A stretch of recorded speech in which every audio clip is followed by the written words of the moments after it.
Go.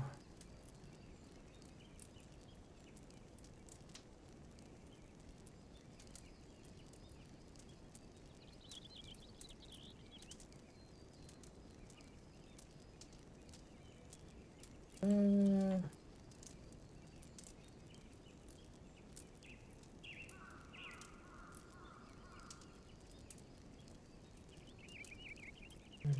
for another.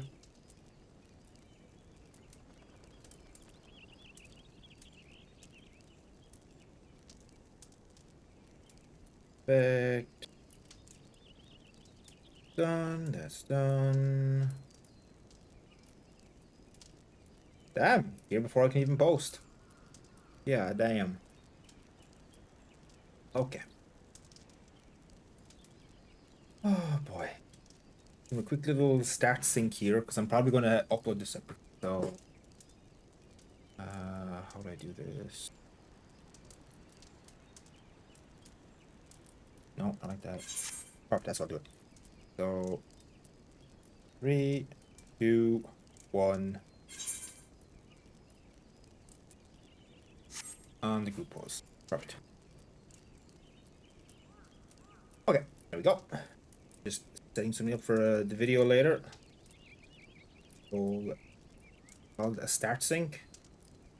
I was called a tail sync, but start sync. I can't remember what the starting one is called. Launch sync, maybe. Yes. Good evening, everybody. We're going to be starting the reading here in about 15 minutes, give or take. So, you are more than welcome to hang out while we read. As stated in the... Yes, they are indeed, Dorn. They are indeed.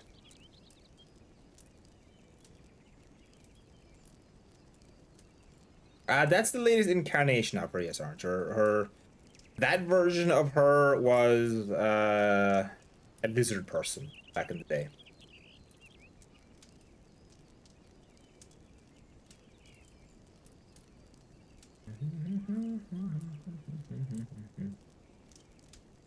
Yes, this current one is has mellowed out quite a bit. There will be no obliteration, no de-guttings.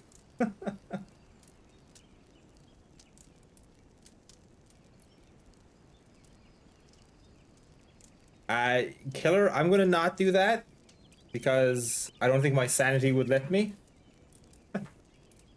We'll try to do little voices for people here and there, but for the most part, I'm just gonna be reading it straight because now I don't know if I'm going to get through this entire book in one sitting. I'll see how it is because this is my first time doing this kind of a stream. I'll see how tired I get, etc. And obviously how my voice stands up. I have had some tea before we started, so we should be pretty solid. I know it's about 300 pages, like 290.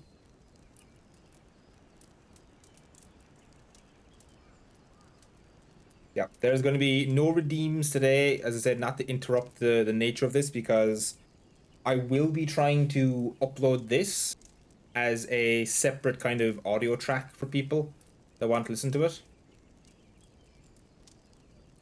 Hey, look, if people stay on the stream and are relaxed enough that they fall asleep, that is a massive compliment to me.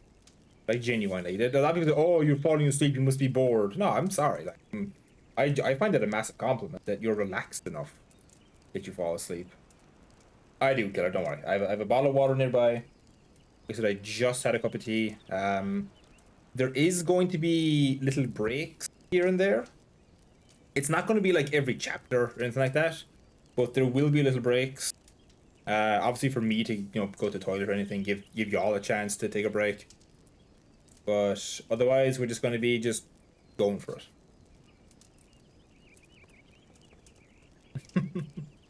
Hey, there's some people who do, Jimmy. There's some people who do. Hey, Twitch doesn't. As I've said before, Twitch cares not from whence the viewers flow. Only that they are there. See? Yeah, no problem, Orange. Oh, killer. Look. There's one thing we did lay claim to, it's tea. Irish people drink tea by the fucking bucket loads.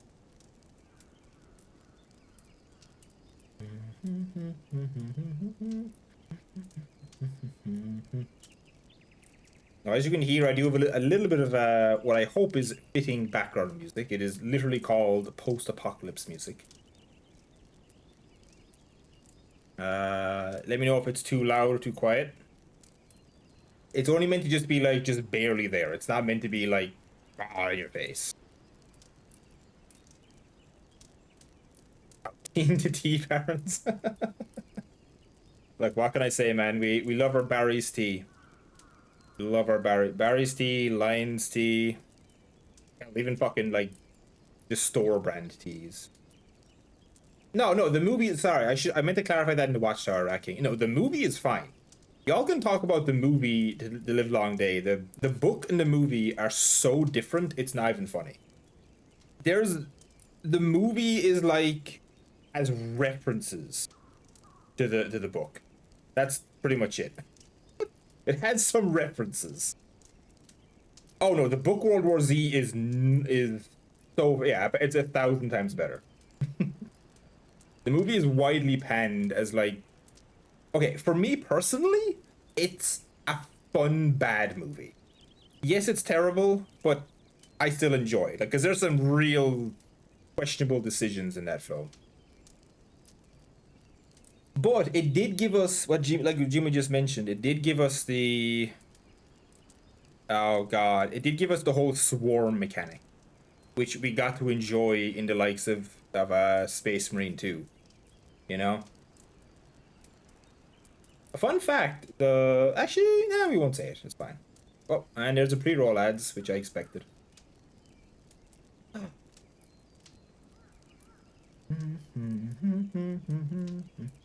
In fact, that's probably going to be where we take the breaks, is once an hour when we need to run the ads to stop the pre-rolls. So once an hour is probably when when the pre-roll ads are about to trigger, is when we'll take like a quick 3-4 minute break to give me a chance to rest my voice and all that.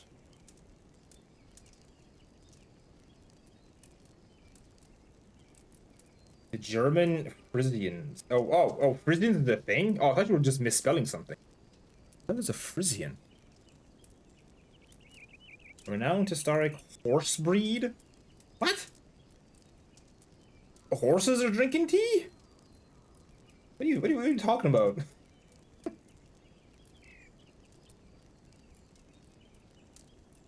Hey, quit. Oh, it's a German subculture. Oh, okay. Yeah, cheers tracking. So yeah, roughly every hour is when we'll do it. Now, as a reminder, in case you haven't seen the pinned message.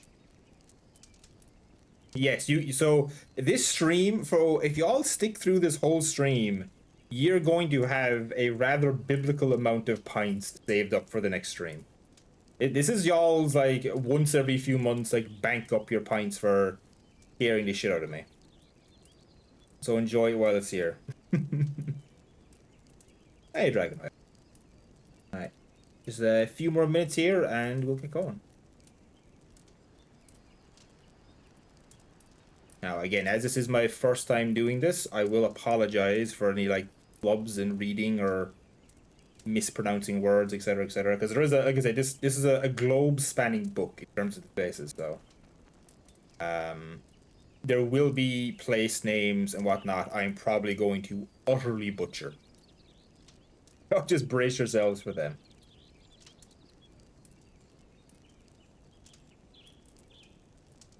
Oh, give me 1 second there. Dog wishes to come down. Yes, can I help you, dog? No, I guess not. Come in. Thank you. God, our poor dog had to get a haircut today. And we've been trying out a new shampoo with him to help his skin because he suffers from very bad itching. And the shampoo has been great for his skin, but it's matting his hair like crazy. which is not great. So the groomer had to like shave him way down to the skin today. He's so tiny now because of it. Oh yeah. Yes, you bish boy. Yeah, my poor bish boy. Yes. So he'll be not going out too much in the next few days until his hair grows back somewhat. Right, tail. Come on. Out. Out, because I gotta get going. Oh no, yeah. We were planning on getting a second dog, and there's no universe where we're not getting another non-shedding dog. Like my first dog I ever owned myself was a Staffordshire Bull Terrier. Fucking hairs that came off him. Holy Jesus! And the worst part is I was allergic to those hairs. So I loved him to death, but he would make me so goddamn itchy. You want this boy? Yeah. Okay. Yeah. But thankfully, this fella is non-shedding. He has been a godsend. And also surprising because his hair gets really long. Yeah, I got my fella when I was probably like maybe 13. And no, it was like 11 or 12 actually, my staffy. No, it was late. What I'm saying, it was like 14, 15. We apparently had a pair of pugs when I was a baby, but they were gone before I kind of was aware. Max, come here, out. Where's Max? Out.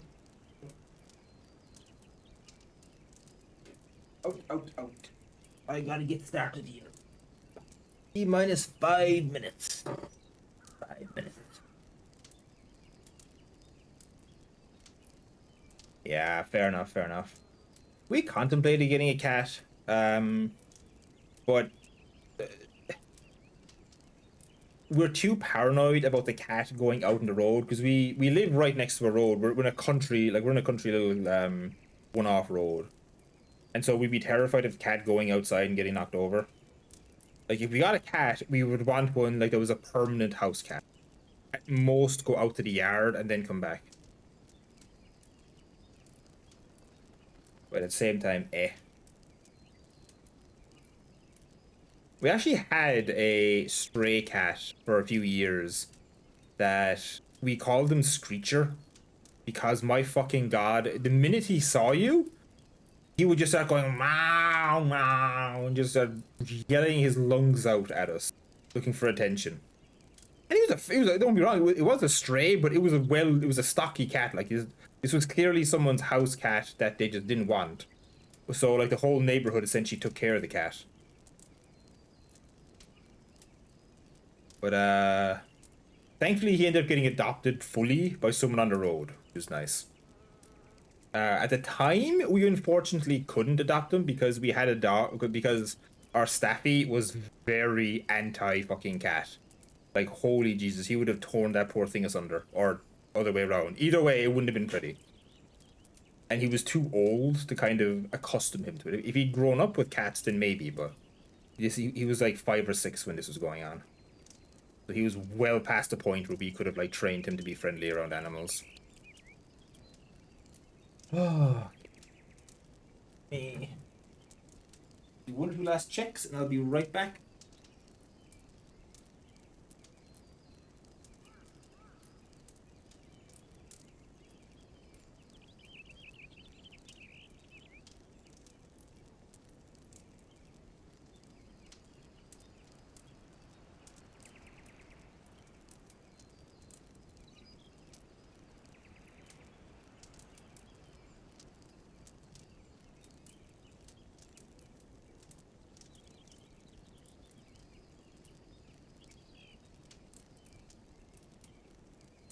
Okay. Okay. Right. Let me kick off those. There.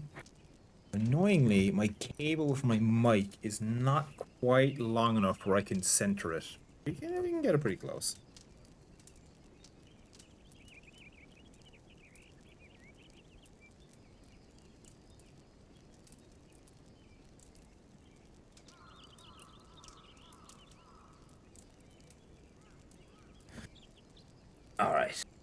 Yo.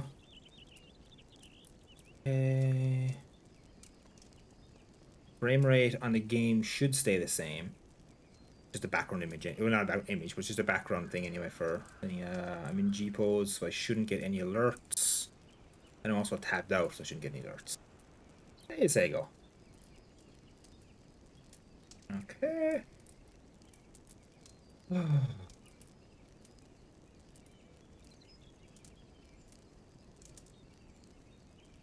Get the book itself up. I'm very lucky in that I was able to find a PDF of the book, which is great, and it is the full book. It's not like it's just a couple of chapters, so I didn't have to pay a penny for this. Yeah, it makes me very happy. Okay, no, I don't actually need my headphones on, so let me take off my headphones. Be comfortable while we sit here. Okay. Everyone, so we're going to be starting now, so my apologies. I will not be reading chat for a while. And I will chat you all at the next break. Obviously, the mods are still here, so you're more than welcome to chat with them if you have any questions. Otherwise, hope you enjoy the stream. Minimize you, minimize you. Okay. So, we are going to be reading World War Z, an oral history of the zombie war by Max Brooks. It goes by many names: The Crisis, The Dark Years, The Walking Plague, as well as newer and more hip titles such as World War Z or Z War 1. I personally dislike this last moniker as it implies an inevitable Z War 2. For me, it will always be the Zombie War. And while many may protest the scientific accuracy of the word zombie, they will be hard-pressed to discover a more globally accepted term for the creatures that almost caused our extinction. Zombie remains a devastating word, unrivaled in its power to conjure up so many memories or emotions, and it is these memories and emotions that are the subject of this book. This record of the greatest conflict in human history owes its genesis to a much smaller, much more personal conflict between me and the chairperson of the United Nations Post-War Commission Report. My initial work for the Commission could be described as nothing short of a labor of love. My travel stipend, my security access, my battery of translators, both human and electronic, as well as my small but nearly priceless voice-activated transcription PAL, the greatest gift the world's slowest typist could ever ask for, all spoke to the respect and value my work was afforded on this project. So needless to say, it came as a shock when I found almost half of that work deleted from the report's final edition. It was all too intimate, the chairperson said during one of our many animated discussions. Too many opinions, too many feelings. That's not what this report is about. We need clear facts and figures, unclouded by the human factor. Of course, she was right. The official report was a collection of cold, hard data, an objective after-action report that would allow future generations to study the events of that apocalyptic decade without being influenced by the human factor. But isn't the human factor what connects us so deeply to our past? Will future generations care as much for chronologies and casualty statistics as they would for the personal account of individuals not so different from themselves? By excluding the human factor, aren't we risking the kind of personal detachment from a history that may, heaven forbid, lead us to one day repeat it? And in the end, isn't the human factor the only true difference between us and the enemy we now refer to as the living dead? I presented this argument, perhaps less professionally than was appropriate, to my quote unquote boss. After my final exclamation of, "We can't let these stories die," responded immediately with, "Then don't. Write a book. You've still got all your notes and the legal freedom to use them. Who's stopping you from keeping these stories alive in the pages of your own, expletive deleted, book?" Some critics will no doubt take issue with the concept of a personal history book so soon after the end of worldwide hostilities. After all, it has only been 12 years since VA Day was declared in the continental United States, and barely a decade since the last major world power celebrated its deliverance on Victory in China Day. Given that most people consider VC Day to be the official end, then how can we have real perspective when, in the words of a UN colleague, we've been at peace about as long as we were at war? This is a valid argument, and one that begs a response. In the case of this generation, those who have fought and suffered to win us this decade of peace, time is as much an enemy as it is an ally. Yes, the coming years will provide hindsight, adding greater wisdom, memories seen through the light of a matured post-war. But many of those memories may no longer exist, trapped in bodies and spirits too damaged or infirm to see the fruits of their victory harvested. It is no great secret that global life expectancy is a mere shadow of its former pre-war figure. Malnutrition, pollution, the rise of previously eradicated ailments. Even in the United States, with its resurgent economy, universal healthcare are the present reality. There simply are not enough resources to care for all this physical and psychological casualties. It is because of this enemy, the enemy of time, that I have forsaken the luxury of hindsight and published these survivors' accounts. Perhaps decades from now, someone will take up the task of recording the recollection of the much older, much wiser survivors. Perhaps I might even be one of them. Although this is primarily a book of memories, it includes many of the details, technological, social, economic, and so on, found in the original Commission report, as they are related to the series of stories. I have attempted to reserve judgment or commentary of any kind, and if there is a human factor that should be removed, let it be my own. Greater Chongqing, United Federation of China. Pretext. At its pre-war height, this region boasted a population of over 35 million people. Now, there are barely 50,000. Reconstruction funds have been slow to arrive in this part of the country, the government choosing to concentrate on the more densely populated coast. There is no central power grid, no running water besides the Yangtze River. The streets are clear of rubble, and the local quote unquote Security Council has prevented any post war outbreaks. The chairman of that council is Kwang Jingshu, a medical doctor who, despite his advanced age and wartime injuries, still manages to make calls to all his patients. End of pretext.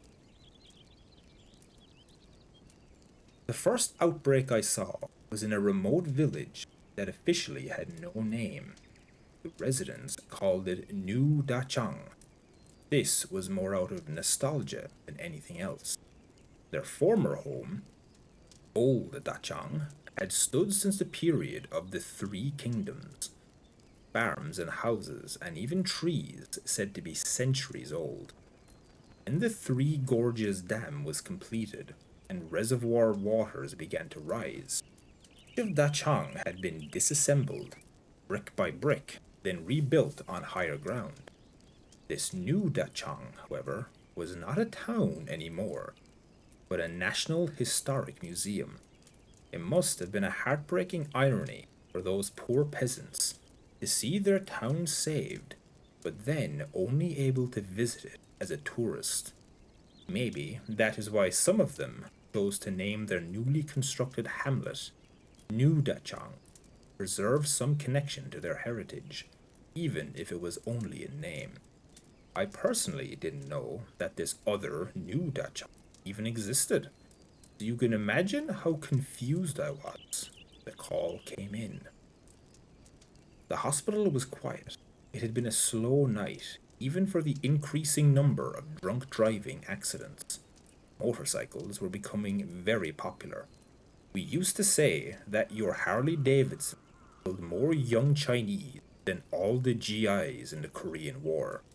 That's why I was so grateful for a quiet shift. I was tired. My back and feet ached. I was on my way out to smoke a cigarette and watch the dawn when I heard my name being paged. The receptionist that night was new and couldn't quite understand the dialect. There had been an accident or an illness. It was an emergency, that part was obvious, and could we please send help at once? What could I say? The younger doctor, kids who think medicine is just a way to pad their bank account. They weren't certainly going to go help some Nongmin just for the sake of helping. I guess I'm still an old revolutionary at heart. Our duty is to uphold ourselves responsible to the people. One, those words still mean something to me, and I tried to remember that, as my deer, two, bounced and banged all over dirt roads the government had promised, but never quite gotten around to paving. I had a devil of a time finding the place. Officially, it didn't exist, and therefore wasn't on any map. I became lost several times, had to ask directions from locals who kept thinking I meant the museum town. I was in an impatient mood by the time I reached the small collection of hilltop homes. I remember thinking, it better be damned serious. Once I saw their faces, I regretted my wish. There were 7 of them, all on cots, all barely conscious. The villagers had moved them into their new communal meeting hall. The walls and floor were bare cement. Air was cold and damp. Horses are sick, I thought. I asked the villagers who had been taking care of these people. They said no one wasn't safe. I noticed that the door had been locked from the outside. The villagers were clearly terrified. They cringed and whispered. Some kept their distance and prayed. Their behavior made me angry. Not at them, you understand. Not as individuals. But what they represented about our country. After centuries of foreign oppression, exploitation, and humiliation, we were finally reclaiming our rightful place as humanity's middle kingdom. We were the world's richest and most dynamic superpower, masters of everything from outer space to cyberspace. It was the dawn of what the world was finally acknowledging as the Chinese century. And yet so many of us lived like these ignorant peasants, as stagnant and superstitious as the earliest Yangshao savages. I was still lost in my grand cultural criticism when I knelt to examine the first patient. She was running a high fever, 40 degrees centigrade, and she was shivering violently. Barely coherent, she whimpered slightly when I tried to move her limbs. There was a wound in her right forearm, a bite mark. As I examined it more closely, I realized that it wasn't from an animal. The bite radius and teeth marks had to have come from a small, possibly young, human being. Although I hypothesized this to be the source of the infection, the actual injury was surprisingly clean. I asked the villagers again, been taking care of these people. Again, they told me no one. I knew this could not be true. Human mouth is packed with bacteria, even more so than the most unhygienic dog. If no one had cleaned this woman's wound, why wasn't it throbbing with infection? I examined the 6 other patients. All showed similar symptoms. All had similar wounds in various parts of their bodies. I asked one man, the most lucid of the group, who or what had inflicted these injuries. He told me it had happened when they tried to subdue him. Who? I asked. Found patient zero behind the locked door of an abandoned house across town. He was 12 years old. His wrists and feet were packed in plastic packing twine. Although he'd rubbed off the skin around his bonds, there was no blood. There was also no blood on his other wounds, not on the gouges on his legs or arms, or from the large, dry gap right big toe had been. He was writhing like an animal. Gag muffled his growls. At first, the villagers tried to hold me back. They warned me not to touch him, that he was cursed. I shrugged them off and reached for my mask and gloves. The boy's skin was as cold and grey as the cement on which he lay. I could find neither his heartbeat nor his pulse. His eyes were wild, wide, and sunken back into their sockets. They remained locked on me like a predatory beast. Throughout the examination, he was inexplicably hostile, reaching for me with his bound hands and snapping at me through his gag. His movements were so violent, I had to call for 2 of the largest villagers to help me hold him down. Initially, they wouldn't budge, cowering in the doorway like baby rabbits. I explained that there was no risk of infection if they used gloves and masks. When they shook their heads, I made it an order, even though I had no lawful authority to do so. That was all it took. The 2 oxen knelt beside me. One held the boy's feet while the other grasped his hands. I tried to take a blood sample and instead extracted only a brown, viscous matter. As I was withdrawing the needle, the boy began another bout of violent struggling. One of my orderlies, the one responsible for his arms, gave up trying to hold them and thought it might be safer if he just braced them against the floor with his knees. But the boy jerked again, and I heard his left arm snap. Jagged ends of both radius and ulna bone stabbed through his grey flesh.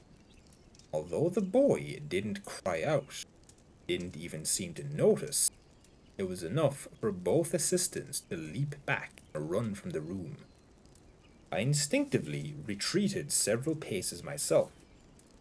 I am embarrassed to admit this. I've been a doctor for most of my adult life.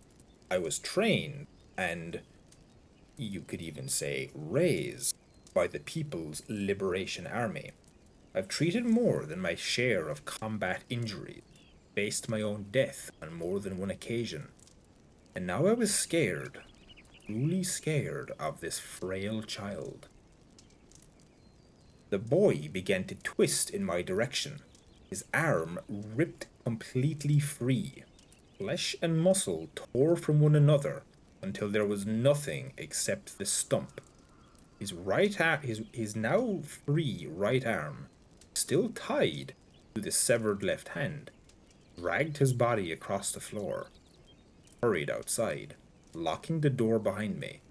I tried to compose myself, control my fear and shame. My voice still cracked as I asked the villagers how the boy had been infected. No one answered. I began to hear banging on the door, the boy's fist pounding weakly against the thin wood. It was all I could do not to jump at the sound. I prayed they would not notice the color draining from my face. Shouted, as much from fear as frustration, that I had to know what happened to this child. A young woman came forward, maybe his mother. You could tell that she had been crying for days. Her eyes were dry and deeply red. She admitted that it had happened when the boy and his father were moonfishing, a term that describes diving for treasure amongst the sunken ruins of the Three Gorges Reservoir. With more than 1,100 abandoned villages, towns, and even cities, there was always the hope of recovering something valuable. It was a very common practice in those days, and also very illegal. She explained that they weren't looting, that it was their own village, Old Dachang, and they were just trying to recover some heirlooms from the remaining houses that hadn't been moved. She repeated the point, and I had to interrupt her with promises not to inform the police. She finally explained that the boy came up crying with a bite mark on his foot. He didn't know what had happened. The water had been too dark and muddy. Father was never seen again. I reached for my cell phone and dialed the number. Dr. Gu Wenkui, an old comrade from my army days, who now worked at the Institute of Infectious Diseases at Chongqing University. We exchanged pleasantries, discussing our health, our grandchildren. It was only proper. I then told him about the outbreak and listened as he made some joke about the hygiene habits of hillbillies. Tried to chuckle along, but continued that I thought the incident might be significant. Almost reluctantly, asked me what the symptoms were. I told him everything: the bites, the fever, the boy, the arm. His face suddenly stiffened. His smile died. He asked me to show him the infected. I went back into the meeting hall and waved the phone's camera over each of the patients. He asked me to move the camera closer to some of the wounds themselves. I did so. When I brought the screen back to my face, I saw that his video image had been cut. "Stay where you are," he said, just a distant, removed voice now. "Take the names of all who had contact with the infected. Restrain those already infected. If they have passed into coma, vacate the room and secure the exit." His voice was flat, robotic, as if he had rehearsed this speech or was reading from something. He asked me, "Are you armed?" "Why would I be?" I asked. He told me he would get back to me, all business again. Said he had to make a few calls and I should expect quote-unquote support within several hours. They were there in less than one. 50 men in large Army Z-8A helicopters, all wearing hazardous material suits. They said they were from the Ministry of Health. I don't know who they thought they were kidding. With their bullying swagger, their intimidating arrogance, even these backwater bumpkins could recognize the Guanbu. Their first priority was the meeting hall. Patients were carried out on stretchers, their limbs shackled, their mouths gagged. Next, they went for the boy. He came out in a body bag. His mother was wailing as she and the rest of the village were rounded up for examination. Their names were taken and their blood drawn. One by one, they were stripped and photographed. The last one to be exposed was a withered old woman. She had a thin, crooked body, a face with 1,000 lines, tiny feet that had to have been bound when she was a girl. She was shaking her bony fist at the quote-unquote doctors. "This is your punishment," she shouted. "This is revenge for Fengdu." She was referring to the city of ghosts, whose temples and shrines were dedicated to the underworld. Like old Dachang, it had been an unlucky obstacle to China's next great leap forward. It had been evacuated, then demolished, then almost entirely drowned. I've never been a superstitious person, and I've never allowed myself to be hooked on the opiate of the people. I am a doctor, a scientist.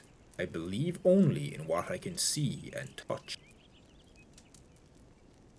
I've never seen Fengdu as anything but a cheap, kitschy tourist trap. Of course, this ancient crone's words had no effect on me, but her tone, her anger. She had witnessed enough calamity in her years upon the earth. The warlords, the Japanese, the insane nightmare of the Cultural Revolution. She knew that another storm was coming, even if she didn't have the education to understand it. My colleague, Dr. Quay, had understood all too well. He'd even risked his neck to warn me. Give me enough time to call and maybe alert a few others before the quote unquote Ministry of Health arrived. It was something he had said, a phrase he hadn't used in a very long time, not since those quote unquote minor border clashes with the Soviet Union. That was back in 1969. We had been in an earthen bunker on our side of the Ussuri, less than a kilometer downriver from Shenbao. The Russians were preparing to retake the island, their massive artillery hammering our forces. Gu and I had been trying to remove shrapnel from the belly of this soldier not much younger than us. The boy's lower intestines had been torn open, his blood and excrement all over our gown. Every 7 seconds, a round would land close by, and we would have to bend over his body to shield the wound from the falling earth. Every time, we would be close enough to hear him whimper softly for his mother. There were other voices too, rising from the pitch darkness just beyond the entrance to our bunker. Desperate, angry voices that weren't supposed to be on our side of the river. We had 2 infantrymen stationed at the bunker's entrance. One of them shouted, "Spetsnaz!" and started firing in the dark. We could hear other shots now as well. Ours or theirs, we couldn't tell. Another round hit, and we bent over the dying boy, whose face was only a few centimeters from mine. There was sweat pouring down his forehead. Even in the dim light of one paraffin lantern, I could see that he was shaking and pale. He looked at the patient, then at the doorway, then at me, and suddenly said, "Don't worry, everything's going to be all right." Now this is a man who has never said a positive thing in his life. Gu was a warrior, a neurotic curmudgeon. If he had a headache, it was a brain tumor. If it looked like rain, this year's harvest was ruined. This was his way of controlling the situation, his lifelong strategy for always coming out ahead. Now, when reality looked more dire than any of his fatalistic predictions, he had no choice but to turn tail and charge in the opposite direction. Don't worry, everything's going to be all right. For the first time, everything turned out as predicted. The Russians never crossed the river. We even managed to save our patient. For years afterward, I would tease him about what it took to pry out a little ray of sunshine. He would always respond that it would take a hell of a lot worse to get him to do it again. Now, we were old men, and something worse was about to happen. It was right after he asked me if I was armed. "No," I said. "Why should I be?" There was a brief silence. I'm sure other ears were listening. "Don't worry," he said. "Everything is going to be all right." It was when I realized that this was not an isolated outbreak. I ended the call quickly and placed another to my daughter in Guangzhou. Her husband worked for China Telecom and spent at least 1 week every month abroad. I told her it would be a good idea to accompany him next time he left, and that she should take my granddaughter and stay for as long as they could. I didn't have time to explain. My signal was jammed just as the first helicopter appeared. The last thing I managed to say to her was, "Don't worry, everything's going to be all right."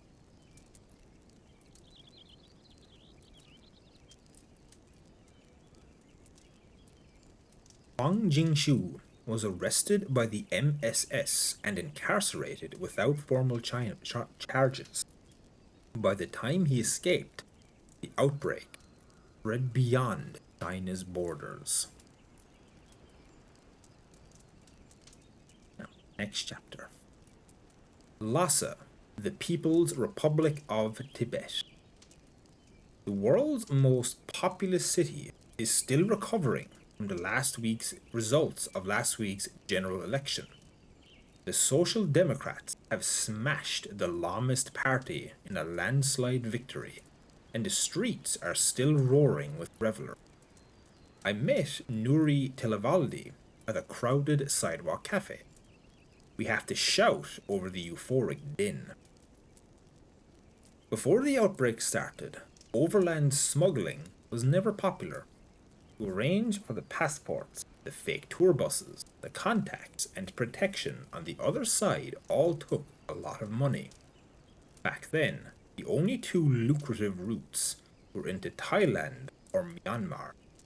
Where I used to live, in Kashi, the only option was into the ex-Soviet republics. No one wanted to go there, and that is why I wasn't initially a Sheto. I was an importer.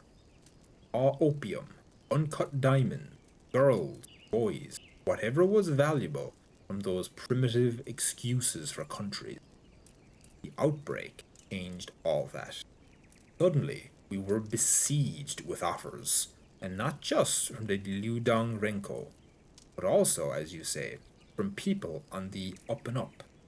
I had urban professionals, private farmers, even low-level government officials. These were people who had a lot to lose. They didn't care where they were going. They just needed to get out. Did you know what they were fleeing? We'd heard rumors. We'd even had an outbreak somewhere in Kashi. The government had hushed it up pretty quickly, but we guessed, knew something was wrong. Didn't the government try to shut you down? Officially, they did. Penalties on smuggling were hardened, border checkpoints strengthened. They even executed a few Sheto publicly just to make an example. If you didn't know the true story, if you didn't know it from my end, you'd think it was an efficient crackdown. You're saying it wasn't? I'm saying I made a lot of people rich. Border guards, bureaucrats, police, even the mayor. These were still good times for China, where the best way to honor Chairman Mao's memory was to see his face on as many 100 yuan notes as possible. You were that successful? Kashi was a boom town. I think 90%, maybe more, of all westbound overland traffic came through with even a little left over for air travel. Air travel? Just a little. I only dabbled in transporting renche by air. A few cargo flights now and then, Kazakhstan or Russia. Small-time jobs. It wasn't like the East, where Guangdong or Jiangsu were getting thousands of people out every week. Could you elaborate? Air smuggling became big business in the eastern provinces. These were rich clients, the ones who could afford pre-booked travel packages and first-class tourist visas. They would step off the plane at London or Rome, or even San Francisco, check into their hotels, go out for a day's sightseeing, and simply vanish into thin air. That was big money. I'd always wanted to break into air transport. But what about infection? Wasn't there a risk of being discovered? That was only late, after Flight 575. Initially, there weren't too many infected taking these flights. If they did, they were in the very early stages. Air Transport Chateau were very careful. If you showed any signs of advanced infection, they wouldn't go near you. They were out to protect their business. The golden rule was you couldn't fool foreign immigration officials until you fooled your chateau first. You had to look and act completely healthy, and even then, it was a race against time. Before Flight 575, I heard this one story about a couple, very well to do businessman and his wife.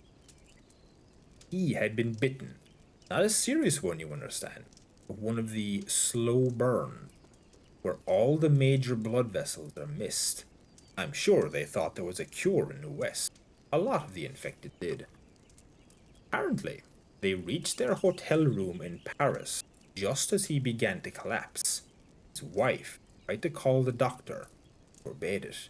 He was afraid they would be sent back. Instead, ordered her to abandon him. Leave now, or he lapsed into a coma. I hear that she did, and after 2 days of groans and commotion, the hotel staff finally ignored the do not disturb sign, broke into the room. I'm not sure if that is how the Paris outbreak started, though it would make sense. You say they didn't call for a doctor, that they were afraid they'd be sent back, but then why try to find a cure in the West? You really don't have a refugee, you really don't understand a refugee's heart, do you? These people were desperate. They were trapped between their infections and being rounded up and treated by their own government. You had a loved one, family member, a child who was infected. You thought there was a shred of hope in some other country. Wouldn't you do everything in your power to get there? Wouldn't you want to believe there was hope? You said that man's wife, along with the other Renshi, vanished into thin air. It has always been this way, even before the outbreaks. Some stay with family, some stay with friends. Many of the poorer ones to work off their bow debt to the local Chinese mafia. The majority of them simply melted into the host country's underbelly. The low-income areas? If that's what you want to call them. What better place to hide than amongst that part of society that no one else wants to acknowledge? How else could so many outbreaks have started? So many first world ghettos? It's been said that many chateaux propagated the myth of a miracle cure in other countries. Some. Did you? There's a pause. No. Another pause. How did Flight 575 change air smuggling? Restrictions were tightened, but only in certain countries. Airline Chateau were careful, but they were also resourceful. They used to have this saying, every rich man's house has a servant entrance. What does that mean? If Western Europe has increased its security, go through Eastern Europe. If the US won't let you in, go through Mexico. I'm sure it helped make the rich white countries feel safer, even though they had infestations already bubbling at their borders. This is not my area of expertise, you remember. I was primarily land transport. My target countries were Central Asia. Were they easier to enter? They practically begged us for the business. Those countries were in such economic shambles. Their officials were so backward and corrupt. They actually helped us with the paperwork in exchange for a percentage of our fee. There were even chateaux, whatever they called them in their barbarian babble, who worked with us to get Renshi across the old Soviet republics into countries like India or Russia, even Iran. Although I never asked or wanted to know where any of the Renche were going. My job ended at the border. Just get their papers stamped, their vehicles tagged, pay the guards, take my cut. Did you see many infected? Not in the beginning. The blight worked fast. It wasn't like air travel. It might take weeks to reach Kashi, and even the slowest of burns, I've been told, couldn't last longer than a few days. Infected clients usually reanimated somewhere on the road, where they would be recognized and collected by the local police. Later, as the infestations multiplied and the police became overwhelmed, I began to see a lot of infected on my route. Were they dangerous? Rarely. Their family usually had them bound and gagged. You'd see something moving in the back of a car, squirming softly under clothing or heavy blankets. You'd hear banging from a car's boot, or later from crates with air holes in the back of vans. Air holes. They really didn't know what was happening to their loved ones. Did you? By then? Yes. I knew trying to explain to them would be a hopeless cause. I just took their money and sent them on their way. I was lucky I never had to deal with the problems of sea smuggling. That was more difficult and dangerous. My associates from the coastal provinces were the ones who had to contend with the possibility of an infected breaking its bond and contaminating the entire hold. What did they do? I've heard of various quote-unquote solutions. Sometimes ships would pull up to a stretch of deserted coast. It didn't matter if it was the intended country. It could have been any coast, and unload the infected Renshi onto the beach.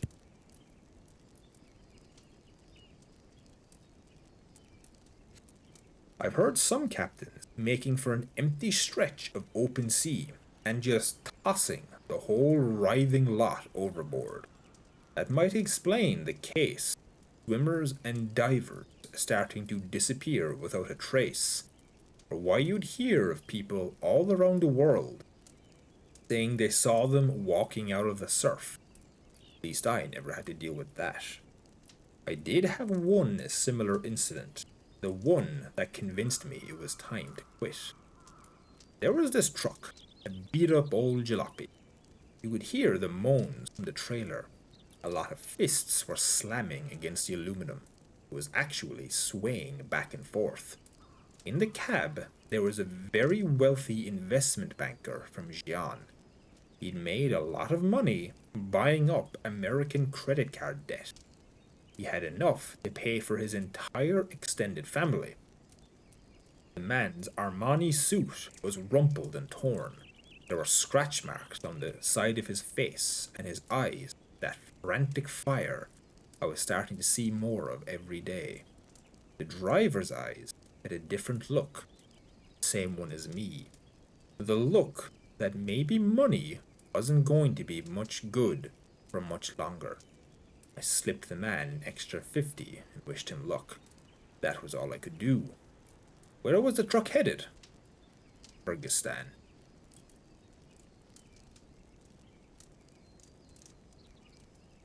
Okay, we're going to briefly pause there to get the ads out the way, as they're going to be hitting soon, as we're just about to go to the next chapter. Oh, that's slow. Take a few minutes, folks. 4 or 5 minutes. Oh God, I'm gonna have some water here. I'm gonna stretch out because I have to remain a lot stiller during this than I normally would during gameplay. So give me 2 minutes there. Oh.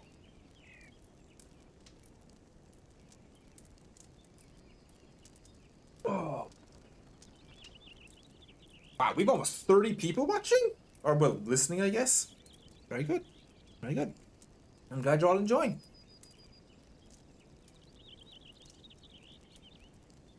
So, a fun fact here before we keep going. if you hear me randomly pausing for like just a little bit longer than usual, it's because I'm burping.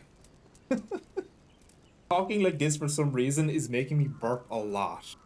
So I'm having to like very quickly mute the mic, get the burp out the way, and then unmute again. Oh god.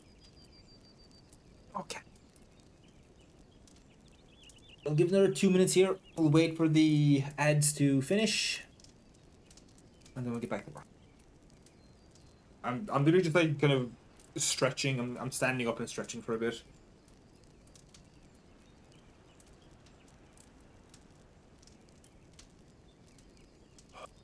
Oh boy. Oh, you're back after ads? Good, good, good. We're gonna be getting going here again in about 30 seconds. I'm just gonna run to the toilet and we'll keep reading. We'll be right back. She gives me a chance to refresh 14. Make sure I'm not gonna get logged out. Go. Alright, get back.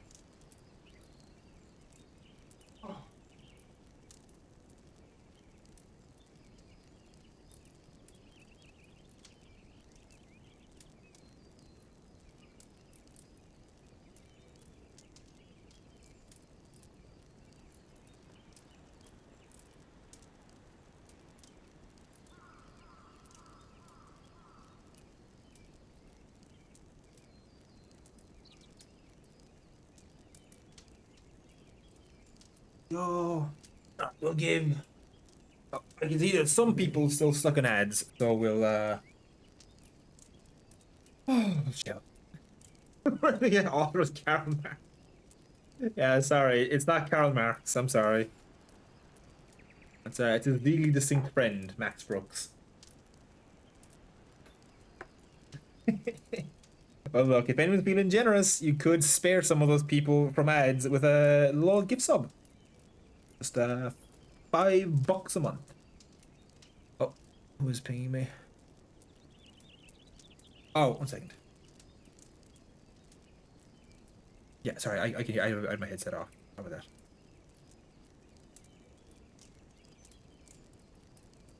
Okay. I take down my headset again, so just poke me in Discord if you need me, okay? Yeah, gonna give my nose a chance to clear up as it was just a little bit clogged. Hey, Ixiom, thank you so much for the sub. Thank you so much for the gift sub. Yeah, no problem too. All right. Ads should be all done. Ah, good. Enjoy Hail Mary, Dragon Rider. All right. So, turning off. I will not be able to see stream again. So again, if you need me, mods, at me on Discord. All right. And let's go.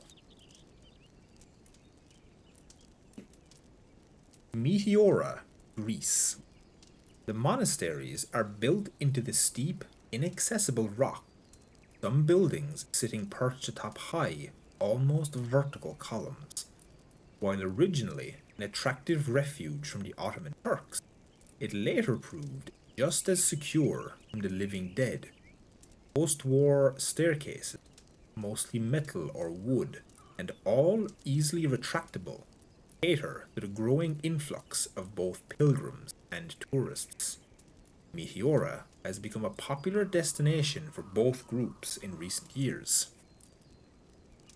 Some seek wisdom, spiritual enlightenment. Some simply search for peace.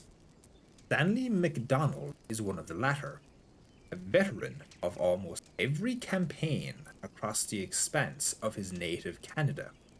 He first encountered the living dead during a different war when the 3rd Battalion of Princess Patricia's Canadian Light Infantry was involved in drug interdiction operations in Kyrgyzstan. Please don't confuse us with the American Alpha Team. This was long before their deployment, before the panic, before the Israeli self-quarantine. This was even before the first major public outbreak in Cape Town. This was just at the beginning of the spread, before anybody knew what was coming. Our mission was strictly conventional: opium and hash, the primary export crop of terrorists around the world. That's all we'd ever encountered in that rocky wasteland. Raiders and thugs and locally hired muscle. That's all we expected. That's all we were ready for. The cave entrance was easy to find. We tracked it back from the blood trail leading to the caravan. Right away, we knew something was wrong.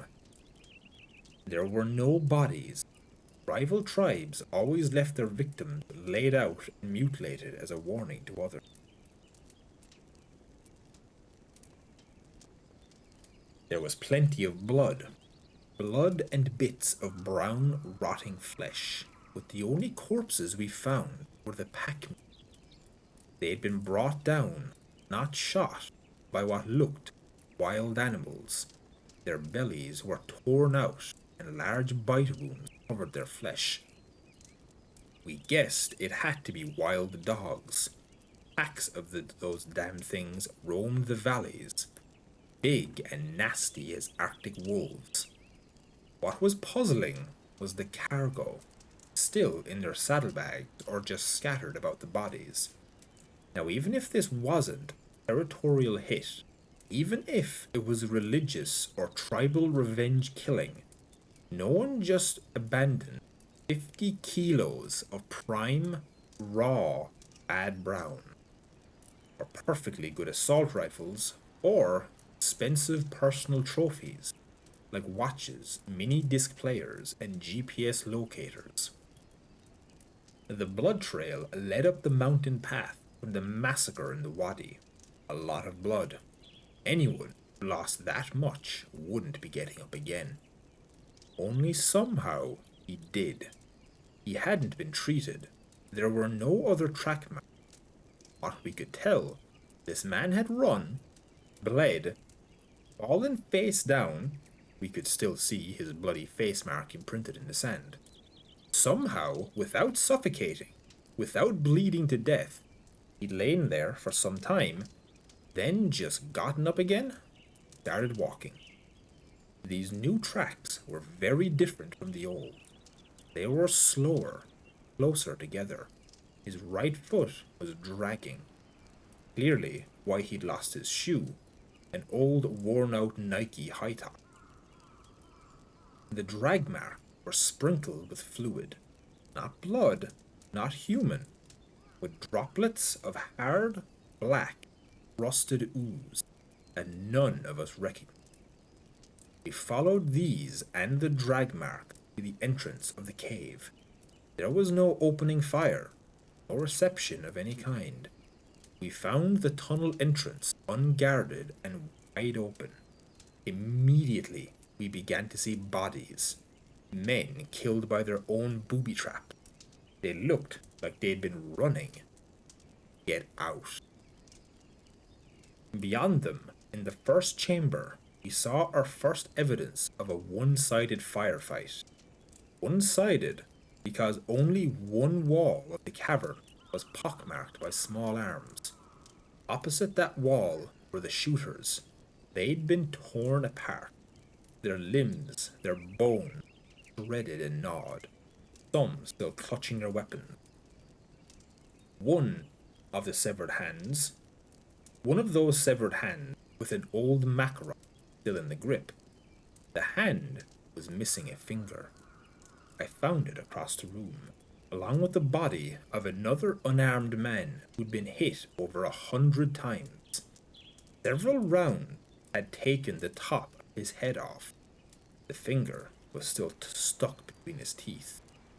Every chamber told a different story, but similar. We found smashed barricades, discarded weapons. We found more bodies, or pieces of them. Only the intact ones died from headshots. We found meat, chewed, pulped flesh bulging from their throats and stomachs. You could see by the blood trail, the footprints, the shell casings, and pockmarks that the entire battle had originated from the infirmary. We discovered several cots, all bloody.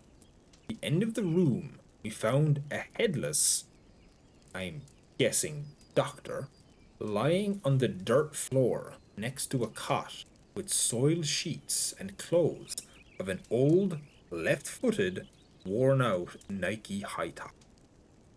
The last tunnel we checked had collapsed from the use of a booby trapped demolition charge and was sticking out of the limestone. It was still moving.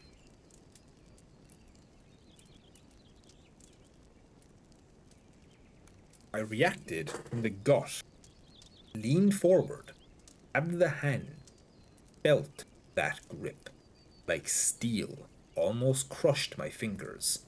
I pulled back, tried to get away. It wouldn't let me go. I pulled harder, dug my feet in. First, the arm came free, then the head, the torn face, wide eyes, gray lips. Then the other hand, grabbing my arm and squeezing. Then came the shoulders. I fell back, the thing's top half coming with me. The waist down was still jammed under the rocks, still connected to the upper torso by a line of entrails. It was still moving, still clawing, trying to pull my arm into its mouth. I reached for my weapon. The burst was angled upward, connecting just under and behind the chin, spraying its brain across the ceiling above us. I'd been the only one in the tunnel when it happened. I was the only witness. Pauses. Exposure to unknown chemical agents. That's what they told me back in Edmonton. That, or an adverse reaction to our own prophylactic medication. They threw in a healthy dose of PTSD, post traumatic stress disorder, for good measure. I just needed rest. Rest and long term evaluation. Evaluation. That's what happens when it's your own side. It's only interrogation when it's the enemy. They teach you how to resist the enemy, how to protect your mind and spirit.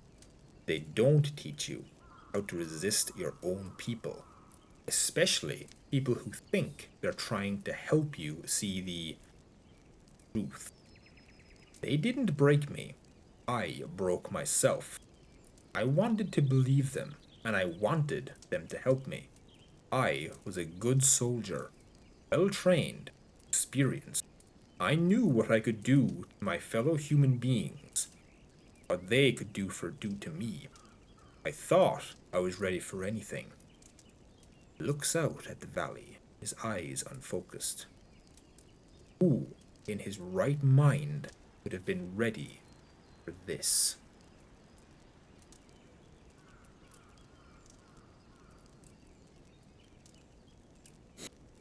Now, the Amazon rainforest, Brazil. Pretext. I arrive blindfolded so as not to reveal my host's location. Outsiders call them Yanomami, the fierce people, and it is unknown whether this supposedly warlike nature or the fact that their village now hangs suspended from the tallest trees was what allowed them to weather the crisis as well, if not better, than even the most industrialized nation.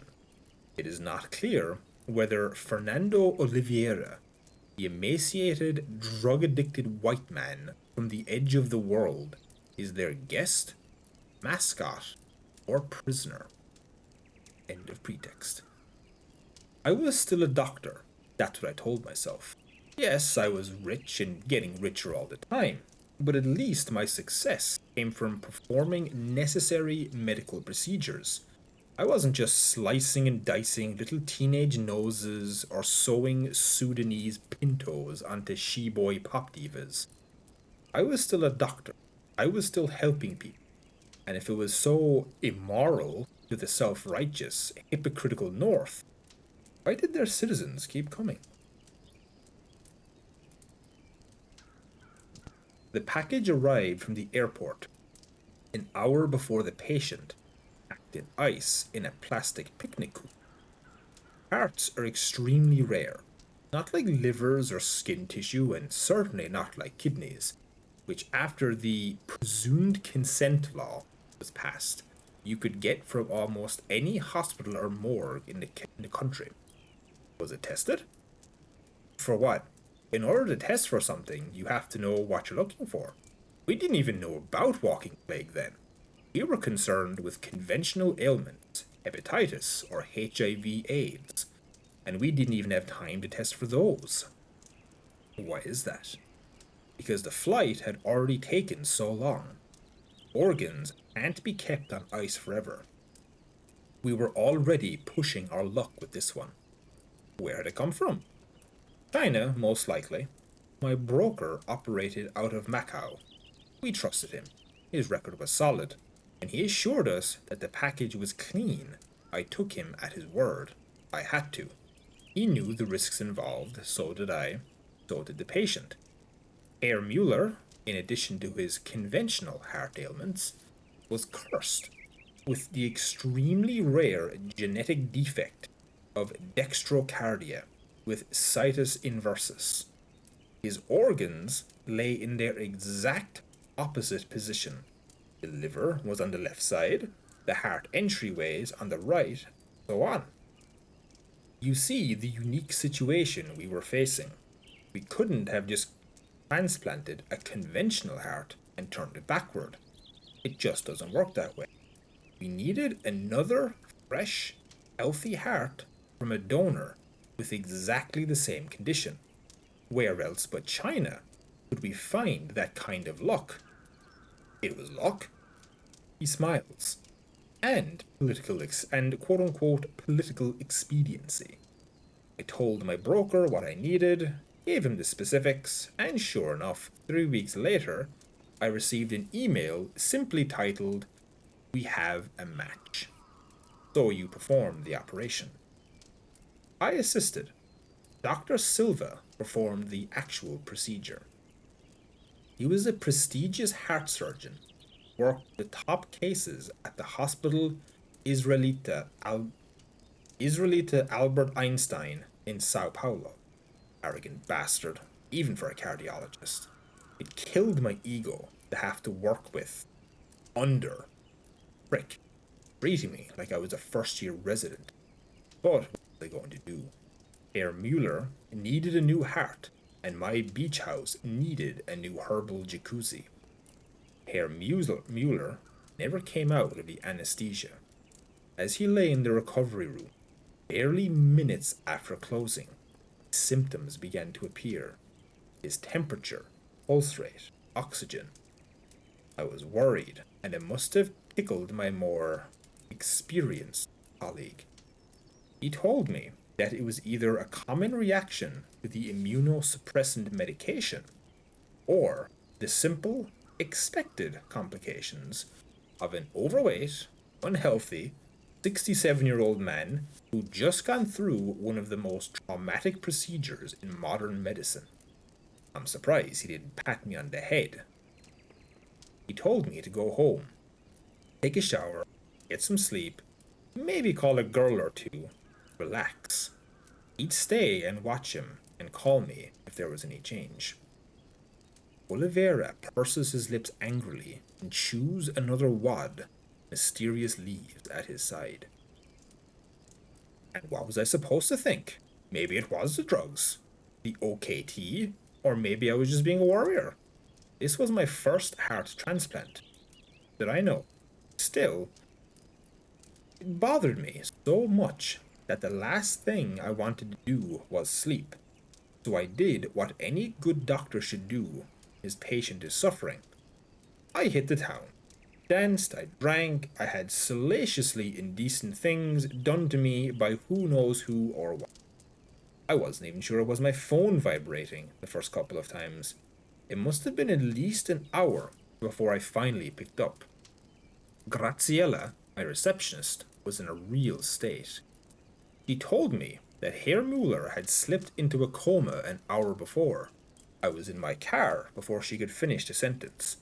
It was a 30-minute drive back to the clinic, and I cursed both Silva and myself every second of the way. So I did have reason to be concerned. So I was right. Ego, you could say. Even though to be right meant dire circumstances for me as well. I still relished tarnishing the invincible Silva's reputation. I arrived to find Graziella trying to comfort a hysterical Rossi, one of my nurses. The girl was inconsolable. I gave her a good one across the cheek.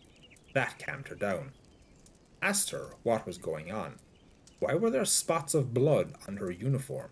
Where was Dr. Silva? Why were some of the other patients out of their rooms? And what the hell was that goddamn banging noise?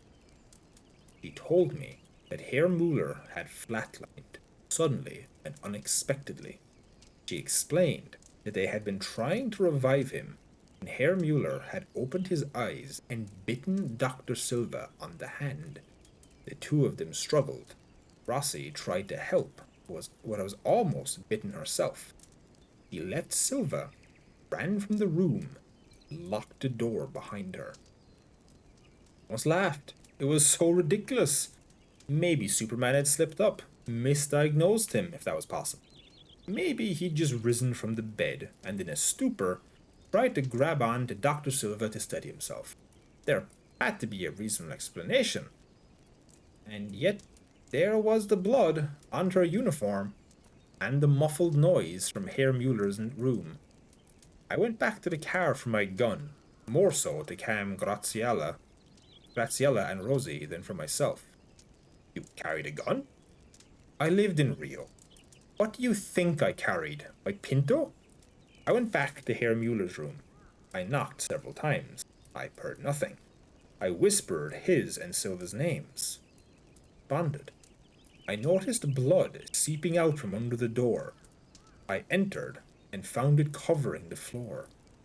Silva was lying in the far corner, Mueller crouching over him, his fat, pale, hairy back to me.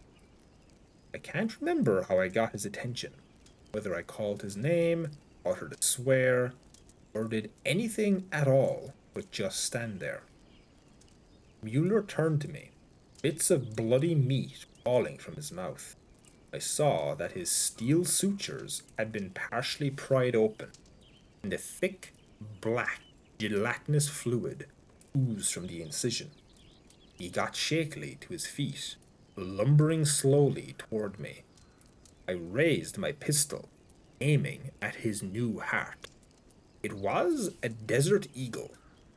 Israeli, large and showy, which is why I'd chosen it. I'd never fired it before, thank God. I wasn't ready for the recoil. The round went wild, literally blowing his head off. Luckily, that's all. This lucky fool standing there with a smoking gun and a stream of warm urine running down my leg.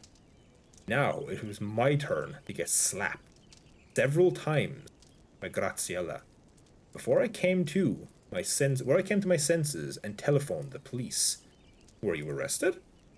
Are you crazy? These were my partners. How do you think I was able to get my homegrown organs? How do you think I was able to take care of this mess? They're very good at that. They helped explain to my other patients that a homicidal maniac had broken into the clinic, killed both Herr Mueller and Dr. Silva. They also made sure that none of the staff said anything to contradict that story. What about the bodies? They listed Silva as the victim of a probable carjacking. I don't know where they put his body. Maybe some ghetto side street in the city of God. A drug score gone bad, just to give the story more credibility. I hope they just burned him or buried him deep. Do you think I don't know. His brain was intact when he died. If he wasn't in a body bag, If the ground was soft enough, how long would it have taken to dig him out for himself to dig out? He chews another leaf, offering me some. I decline. And Mr. Mueller? No explanation. Not to his widow, not to the Austrian embassy, just another kidnapped tourist who'd been careless in a dangerous town. I don't know if Frau Mueller ever believed that story, or if she ever tried to investigate further. She probably never realized how damn lucky she was. Why was she lucky? Are you serious? What if he hadn't reanimated in my clinic? What if he'd managed to make it all the way home? Is that possible? Of course it is. Think about it. Because the infection started in the heart, the virus had direct access to his circulatory system. So it probably reached his brain seconds after it was implanted. Now, you take another organ, a liver or a kidney or even a section of grafted skin. That's going to take a lot longer, especially if the virus is only present in small amounts. But the donor doesn't have to be fully reanimated. What if he's just newly infected? The organ may not be completely saturated. It might only have an infinitesimal trace. You put that organ in another body, it might take days, weeks, before it eventually works its way out into the bloodstream. By that point, the patient might well be on the way to recovery, happy and healthy and living a regular life. But whoever is removing the organ may not know what he's dealing with. I didn't. These were the very early stages, when nobody knew anything yet. Even if they did know, like elements in the Chinese army, you want to talk about immoral? Years before the outbreak, they'd been making millions on organs from executed political prisoners. You think something like a little virus is going to make them stop sucking the golden tit? But how? You remove the heart not long after the victims died, maybe even while he's still alive. They used to do that. You know, removing living organs to ensure their freshness. Pack it in ice, place it on a plane for Rio. China used to be the largest exporter of human organs on the world market. Who knows how many infected corneas, infected pituitary glands, mother of God, who knows how many infected kidneys they pumped into the global market. And that's just the organs. You want to talk about the quote-unquote donated eggs from political prisoners? The sperm, the blood? You think immigration was the only way the infection swept the planet? Not all the initial outbreaks were Chinese nationals. Can you explain all those stories of people suddenly dying of unexplained causes, then reanimating without ever having been bitten? Did so many outbreaks begin in hospitals? Illegal Chinese immigrants weren't going to hospitals. Do you know how many thousands of people got illegal organ transplants in those early years leading up to the Great Panic? Even if 10% of them were infected, even 1%, do you have any proof of this theory? No, that doesn't mean it didn't happen. When I think about how many transplants I performed, all those patients from Europe, the Arab world, even the self-righteous United States, few of you Yankees asked where your new kidney or pancreas came from, be it a slum kid from the city of God, or some unlucky student in a Chinese political prison. You didn't know, you didn't care. You just signed your traveler's checks, went under the knife, then went home to Miami or New York or wherever.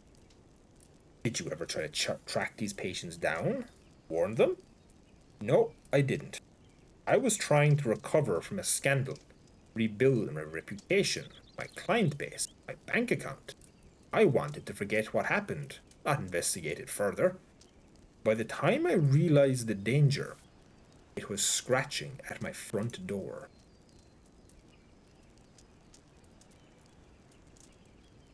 Bridgetown Harbor. Barbados, the West Indies Federation. Pretext.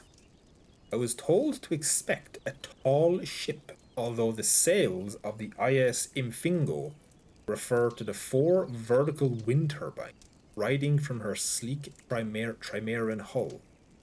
When coupled with banks of PEM, or proton exchange membrane, fuel cells, a technology that converts cell water into electricity, it's easy to see why the prefix IS stands for Infinity Ship, hailed as the undisputed future of maritime transport.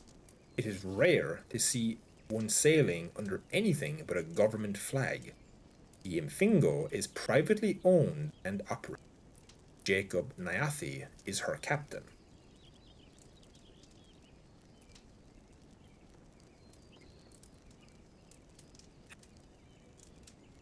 I was born about the same time as the new post-apartheid South Africa. In those euphoric days, the government not only promised the democracy of one man, one vote, but employment and housing to the entire country. Father thought that meant immediately. He didn't understand that these were long term goals to be achieved after years, generations of hard work.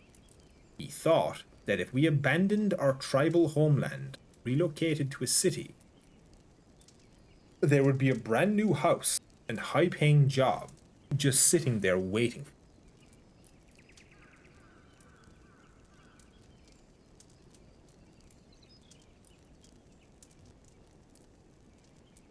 My father was a simple man, a day laborer. I can't blame him for his lack of formal education, his dream of a better life for his family. So we settled in Kalatisha, one of the four main townships outside of Cape Town. It was a life of grinding, hopeless, humiliating poverty. It was my childhood. The night it happened, I was walking home from the bus stop. It was around 5 a.m., and I just finished my shift waiting tables the TGI Fridays at Victoria Wharf. It had been a good night. The tips were big, and the news from the Tri Nation was enough to make any South African feel 10 feet tall. Springboks were trouncing the All Blacks. Again, he smiles with the memory. Many of those thoughts were what distracted me at first. Maybe it was simply being so knackered, but I felt my body instinctively react before I consciously heard the shots. Gunfire was not unusual, not in my neighborhood, not in those days. One man, one gun. That was the slogan of my life. Alatisha. Like a combat veteran, you develop almost genetic survival skills. Mine were razor sharp. I crouched, tried to triangulate the sound, and at the same time looked for the hardest surface to hide behind. Most of the homes were just makeshift shanties, wood scraps or corrugated tin, or just sheets of plastic fastened to barely standing beams. Fire ravaged these lean-tos at least once a year, and bullets could pass through them as easily as open air. I sprinted and crouched behind a barber shop. It had been constructed from a car-sized shipping container. It wasn't perfect, but it would do for a few seconds, long enough to hole up and wait for the shooting to die down. Only it didn't.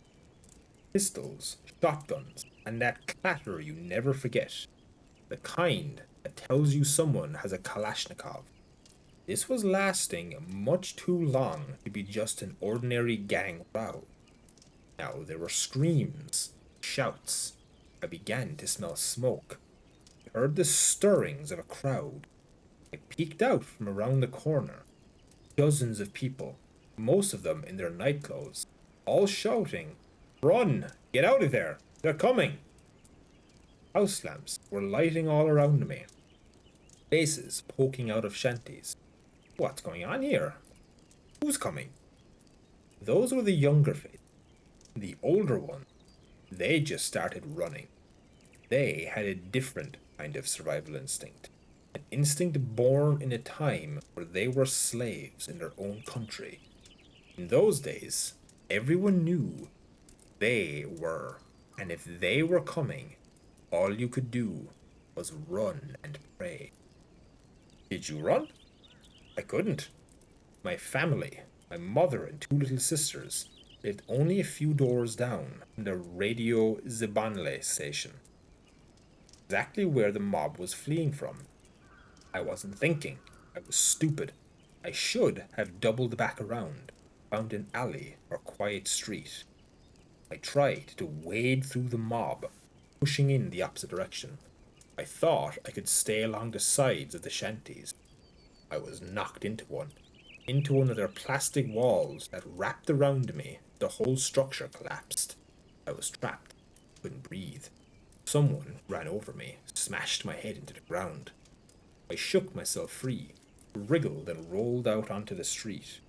I was still on my stomach when I saw them, 10 or 15, silhouetted against the fires of the burning shanties. I couldn't see their faces, but I could hear them moaning. They were slouching steadily towards me, their arms raised. I got to my feet. My head swam. My body ached all over. Instinctively, I began to withdraw, backing into the doorway, the closest shack. Something grabbed me from behind, pulled at my collar, tore the fabric. I spun, ducked, kicked hard. He was large, larger and heavier than me by a few kilos. Black fluid ran down the front of his white shirt. A knife protruded from his chest, jammed between the ribs and buried to the hilt. A scrap of my collar, which was clenched between his teeth, dropped as his lower jaw fell open. He growled. He lunged. I tried to dodge. Grabbed my wrist, felt a crack, and pain shot up through my body. I dropped to my knees, tried to roll and maybe trip him up. My hand came up against a heavy cooking pot, grabbed it and swung hard, smashed into his face. I hit him again and again, pushing his skull until the bones split open and the brains spilled out across my feet. He slumped over. I freed myself just as another one of them appeared in the entrance. This time, the structure's flimsy nature worked to my advantage. I kicked the back wall open, slinking out and bringing the whole hut down in the process. I ran. I didn't know where I was going. It was a nightmare. Shacks and fire, and grasping hands all racing past me. Ran through a shanty where a woman was hiding in the corner. Two children were huddled against her crying. Come with me, I said. Please come, we have to go. I held out my hands, moving closer to her. She pulled her children back, brandishing a sharpened screwdriver. Her eyes were wide, scared. I could hear sounds behind me, smashing through the shanties, knocking them over as they came. I switched from Zosha to English. Please, I begged. You have to run. I reached for her, but she stabbed my hand. I left her there. I didn't know what else to do. She is still in my memory when I sleep or maybe close my eyes sometimes. Sometimes she's my mother, and the crying children are my sisters.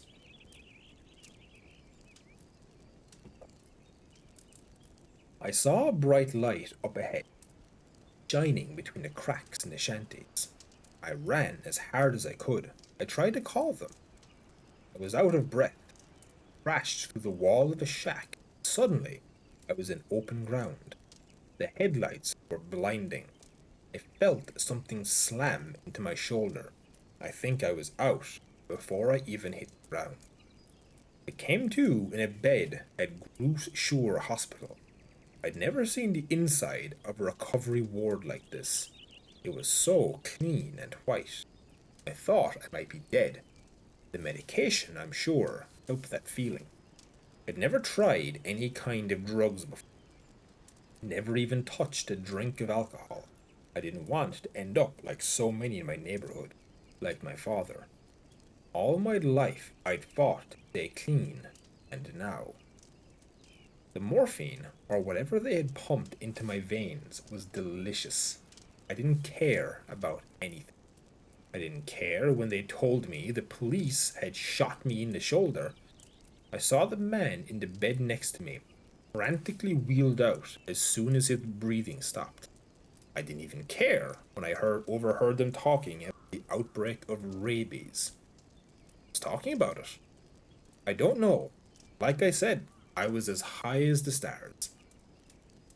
I just remember voices in the hallway outside my wall. Loud voices, angrily arguing. It wasn't rabies, one of them yelled. Rabies doesn't do that to people. Then something else? Then, well, what the hell do you suggest? We've got 15 downstairs right here. Who knows how many more are still out there? It's funny, I go over that conversation all the time in my head. What I should have thought, felt, done. It was a long time before I sobered up again, before I woke up, faced the nightmare. Okay, and we're gonna pause there. Oh God. The ads out of the way. Give me a chance to stretch my neck. Oh my goodness me. Hope everyone's enjoying so far. Oh. Oh. Oh.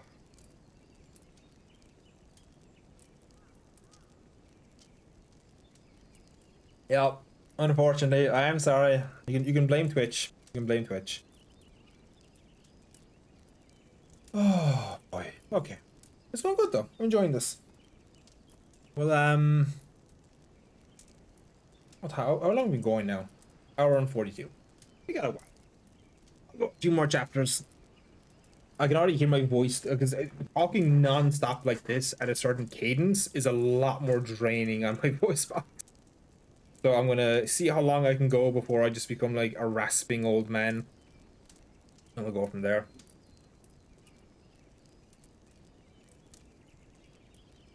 What the fuck is protein pizza?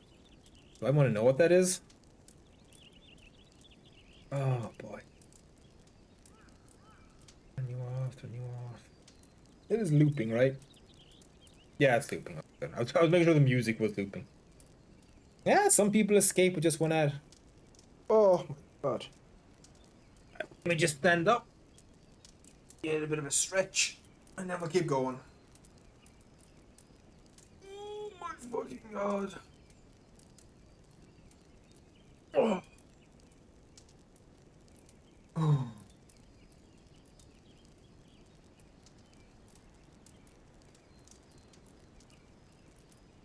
Okay.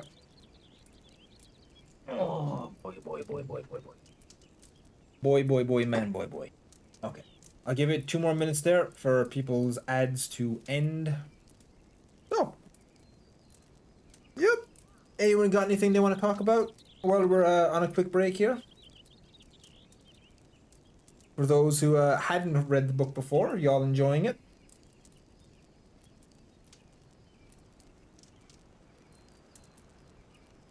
Ow. Read some of the book. Oh, I'm glad to hear that, Sliver. Well, yeah, because like I think World War Z, because it's not your typical zombie book. World War Z it's telling individual character stories at different stages of the war. You're kind of bouncing between the timelines. So you have obviously the first one, which is literally the very beginning of it. Then you go a little further when there's rabies, and eventually you get to the point where it's full on like I said, World War Z. So you get to kind of piece it together. It's like Survivor Diaries, which I think is a really really cool. Oh, 100% racking. No, oh no, 100%. But that's how it is. Yeah, exactly. It's how it's presented. It's really really well done. Oh, was it? I didn't see. I like I said, I have the chat disabled when I'm looking. Um, oh, what was I gonna say? Because I think why it's fun is you get to be like, oh, okay, but what would my story be? So, what would my like chapter in this book be if this person was to interview me for this book? You know, you get fun stuff like that. Now, if there are people who are feeling generous as well, you can always give some subs or just subscribe yourself. You can avoid these ad breaks and enjoy the little chatting sessions we're having. But otherwise, we are going to get back into it, methinks. It was adrenaline. Doesn't surprise me, Nix. Doesn't surprise me. That fucking program. Remember the days when it was just install drivers and that's it? When there wasn't like a billion fucking programs for drivers? Yeah, me neither. I don't remember that time either. It was so long ago.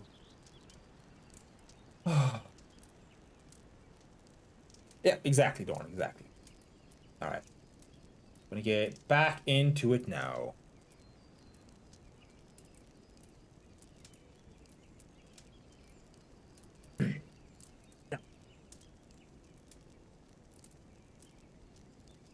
Tel Aviv, Israel. Pretext. Jürgen Warmbrunn has a passion for Ethiopian food, which is our reason for meeting at a Falasha restaurant. With his bright pink skin and white, unruly eyebrows that match his Einstein hair, he might be mistaken for a crazed scientist or college professor. He is neither.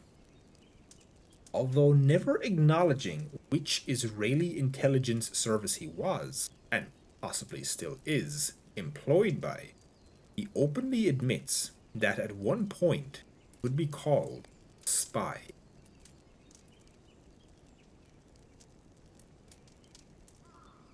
Most people don't believe that something can happen until it already has. That's not stupidity or weakness, that's just human nature. I don't blame anyone for not believing. I don't claim to be smarter or better. I guess what it really comes down to is the randomness of birth. I happened to be born into a group of people who live in constant fear of extinction. Part of our identity, part of our mindset, and it has taught us through horrific trial and error to always be on our guard. The first warning I had of the plague from our friends and customers in Taiwan. They were complaining about our new software decryption program. Apparently, it was failing to decode some emails from PRC sources, People's Republic of China, or at least decoding them so poorly that the text was unintelligible. Suggested that the problem might not be in the software, but in the translated messages themselves. The mainland Reds, I guess they weren't really Reds anymore, but what do you want from an old? Reds had a nasty habit of using too many different computers from too many different generations and countries. Before I suggested this theory to Taipei, I thought it might be a good idea to review the scrambled messages myself. I was surprised to find that the characters themselves were perfectly decoded, but the text itself, it all had to do with a new viral outbreak that had first eliminated its victim, then reanimated his corpse as some kind of homicidal berserker. Of course, I didn't believe this was true, especially because only a few weeks later, the crisis in the Taiwan Strait began, and any messages dealing with rampaging corpses abruptly ended.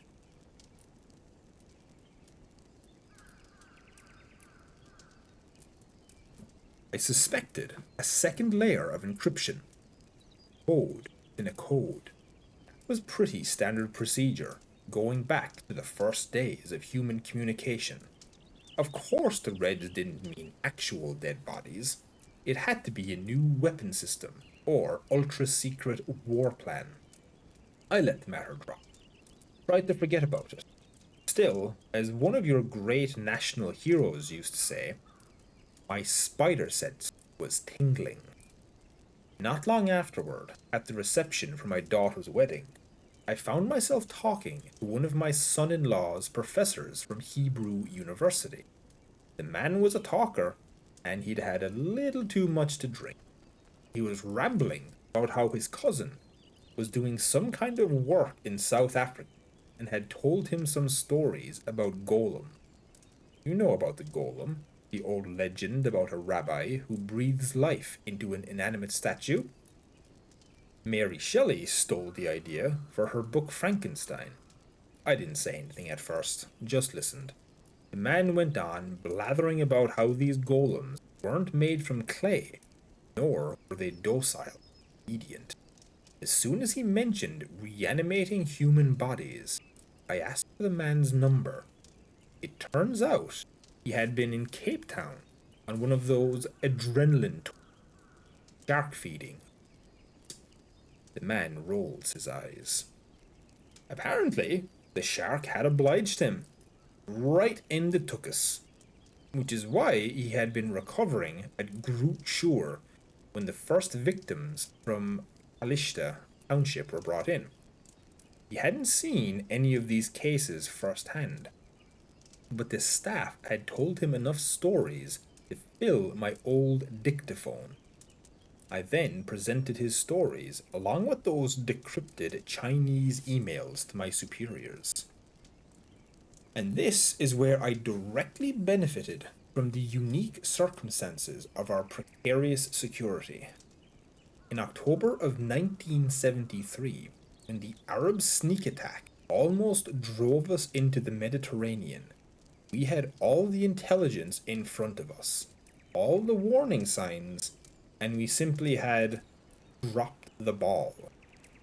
We never considered the possibility of an all out, coordinated, conventional assault from several nations, certainly not on our holiest of holidays. Call it stagnation, call it rigidity, call it an unforgivable herd mentality. Imagine a group of people all staring at writing on a wall, everyone congratulating one another on reading the words correctly. But behind that group is a mirror whose image shows the writing's true message. No one looks at the mirror. No one thinks it is necessary.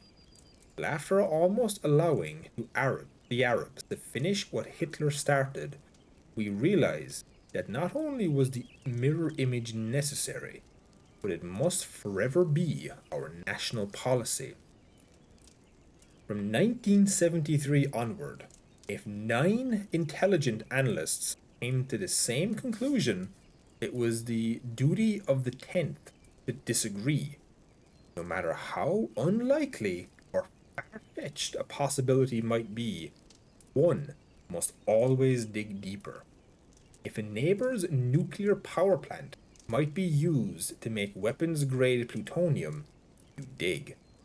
If a dictator was rumored to be building a cannon so big it could fire anthrax shells across whole countries, you dig. And if there was even the slightest chance that dead bodies were being reanimated as ravenous killing machines, you dig and dig until you strike the absolute truth. And that was what I did. I dug. At first, it wasn't easy. With China out of the picture, the Taiwan crisis put an end to any intelligence gathering. I was left with very few sources of information. A lot of it was chaff, especially on the internet. Zombies from space and Area 51. What is your country's fetish for Area 51 anyway? After a while, I started to uncover more useful data. Cases of rabies similar to Cape Town. wasn't called African rabies until later. I uncovered the psychological evaluations of some Canadian mountain troops recently returned from Kyrgyzstan. I found the blog record of a Brazilian nurse who told her friends all about the murder of a heart surgeon. The majority of my information came from the World Health Organization. The UN is a bureaucratic masterpiece. So many nuggets of valuable data buried in mountains of unread reports. Found incidents all over the world, all of them dismissed with quote unquote plausible explanations. These cases allowed me to piece together a cohesive mosaic of this new threat. The subjects in question were indeed dead, they were hostile, and they were undeniably spreading. I also made one very encouraging discovery: how to terminate their existence. Going for the brain. The man chuckles. We talk about it today as if it's some feat of magic, like holy water or a silver bullet. But why wouldn't destruction of the brain be the only way to annihilate these creatures? Isn't it the only way to annihilate us as well? You mean human beings? Hold on. He nods. Isn't that all we are? Just a brain kept alive by a complex and vulnerable machine we call the body? The brain cannot survive if just one part of the machine is destroyed or even deprived of such necessities as food or oxygen. That is the only measurable difference between us and the undead. Now, I need one moment. My apologies, everyone. I am being called.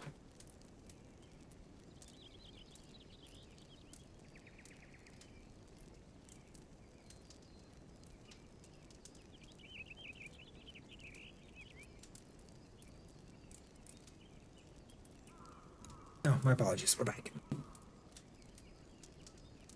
Okay, we'll restart from the paragraph. You mean human beings? He nods. Isn't that all we are? Just a brain kept alive by a complex and vulnerable machine we call the body. The brain cannot survive if just one part of the machine is destroyed or even deprived of such necessities as food or oxygen. That is the only measurable distance and difference between us and the undead. Their brain do not require a support system to survive, so it is necessary to attack the organ itself. His right hand, in the shape of a gun, rises to touch his temple.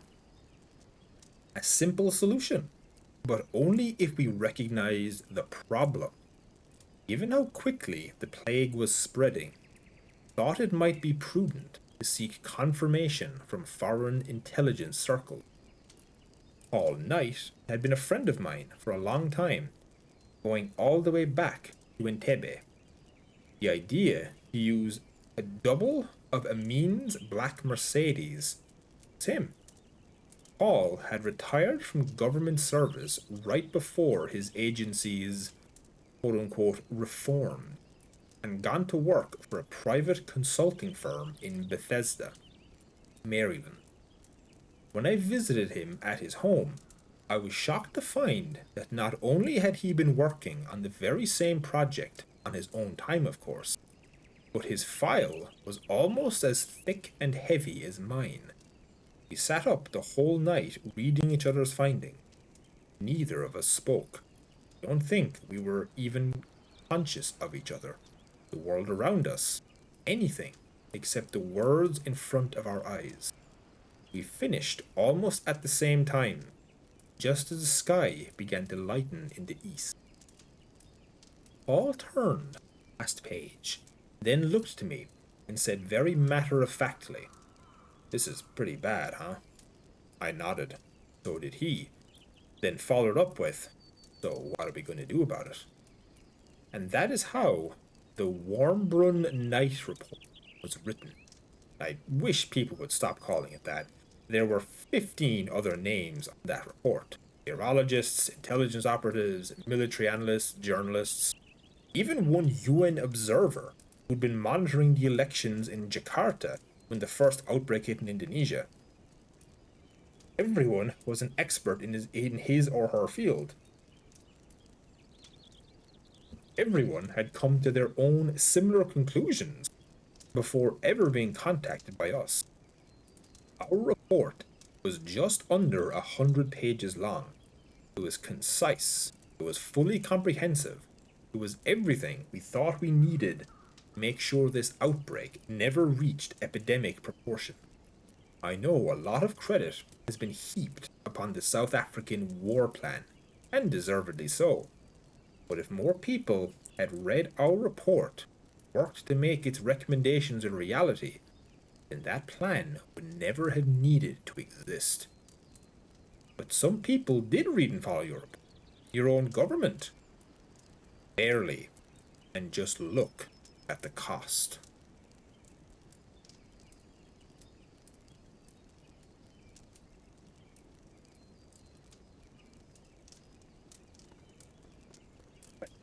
Bethlehem, Palestine. Pretext. With his rugged looks and polished charm, Saladin Kader would be a movie star. He is friendly, but never obsequious, self-assured, but never arrogant. He is a professor of urban planning, Khalil Gibran University, and naturally the love of all of his female students. We sit under the statue of his university's namesake.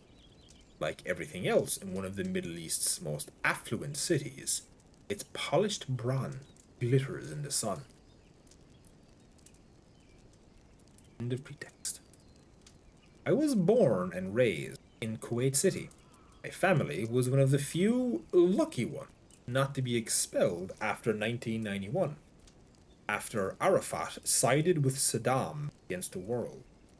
We weren't rich, but neither were we struggling. I was comfortable, even sheltered, you might say. Oh, and did it show in my actions? I watched the Al Jazeera broadcast from behind the counter at the Starbucks where I worked every day after school. It was the afternoon rush hour. The place was packed. You should have heard the uproar, the jeers and catcalls. Sure, our noise level matched that on the floor of the General Assembly. Of course, we thought it was a Zionist lie. It didn't. When the Israeli ambassador announced to the UN General Assembly that his country was enacting a policy of voluntary quarantine, what was I supposed to think? Was I supposed to really believe his crazy story that African rabies was actually some new plague that transformed dead bodies into bloodthirsty cannibals? How can you possibly believe that kind of foolishness, especially when it comes from your most hated enemy? I didn't even hear the second part of that fat bastard's speech. Part about offering asylum, no questions asked, to any foreign-born Jew, any foreigner of Israeli-born parents, any Palestinian living in the formerly occupied territories, and any Palestinian whose family had once lived within the borders of Israel. The last part applied to my family, refugees from the 67 war of Zionist aggression.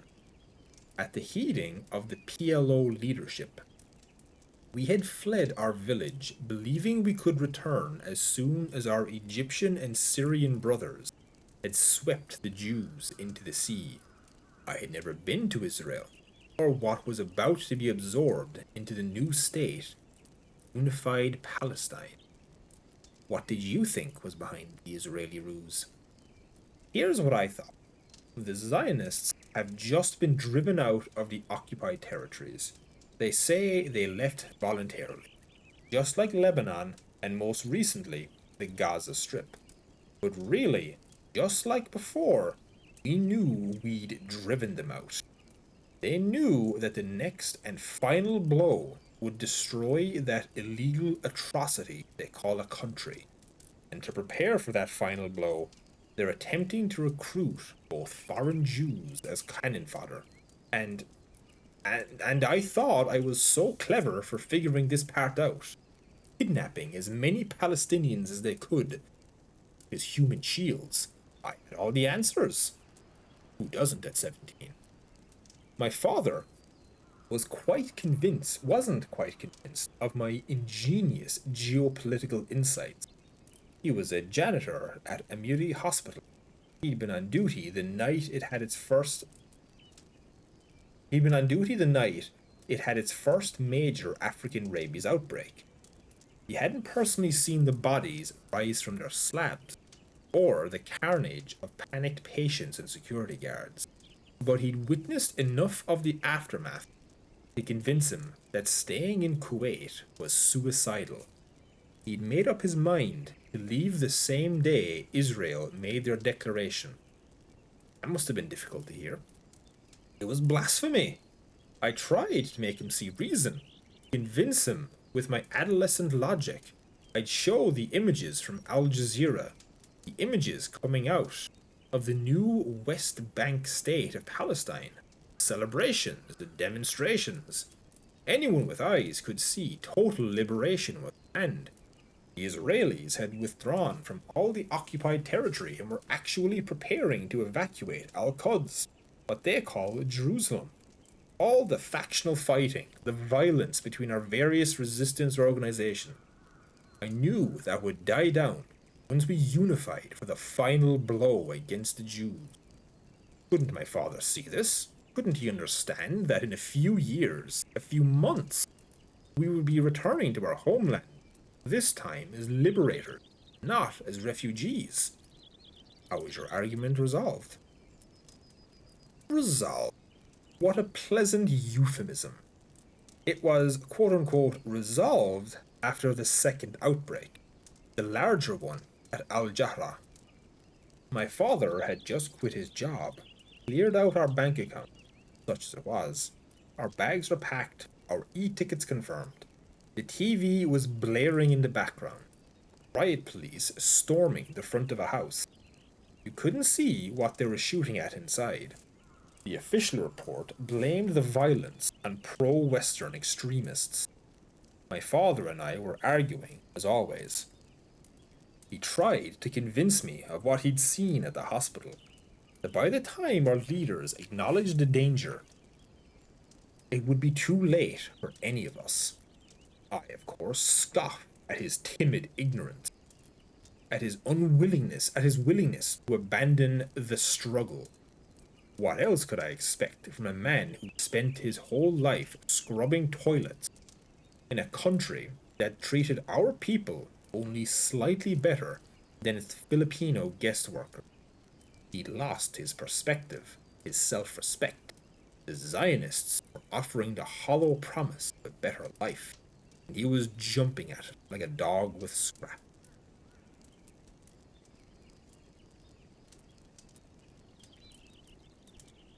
My father tried, with all the patience he could muster, to make me see that he had no more love for Israel than the most militant Al-Aqsa martyr, but they seemed to be the only country actively preparing the coming storm.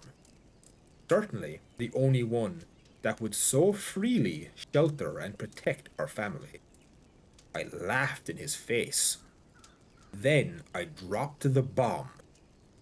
Told him that I'd already found a website for the children of Yasin and was waiting for an email from a recruiter supposedly operating right here in Kuwait City. I told my father to go, be the Yahud's whore.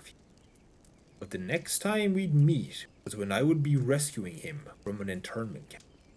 I was quite proud of those words. I thought they sounded very heroic. I glared in his face, stood from the table, and made my final pronouncement. Surely the vilest of beasts in Allah's sight are those who disbelieve. The dinner table suddenly became very silent. My mother looked down, My sisters looked at each other. All you could hear was the TV, the frantic words of an on-site reporter telling everyone to remain calm. My father was not a large man. By that time, I think I was even bigger than him. He was also not an angry man. I don't think he ever raised his voice. I saw something in his eyes, something I didn't recognize. And then suddenly he was on me, a lightning whirlwind that threw me up against the wall, slapped me so hard my left ear rang. You will go, he shouted, as he grabbed my shoulders and repeatedly slammed me against the cheap drywall. I am your father. You will obey me. His next slap sent my vision flashing white. You will leave with this family, or you will not leave this room alive. More grabbing and shoving, shouting and slapping. I didn't understand where this man had come from. This lion had replaced my docile, frail excuse for a parent. A lion protecting his cubs. He knew that fear was the only weapon he had left to save my life. If I didn't fear the threat of the plague, then damn it, I was going to fear him. Did it work? Some martyr I turned out. I think I cried all the way to Cairo. Cairo? There were no direct flights to Israel from Kuwait.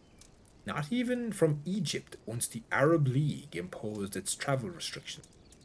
We had to fly from Kuwait to Cairo, then take a bus across the Sinai Desert to the crossing at Taba. As we approached the border, I saw the wall for the first time.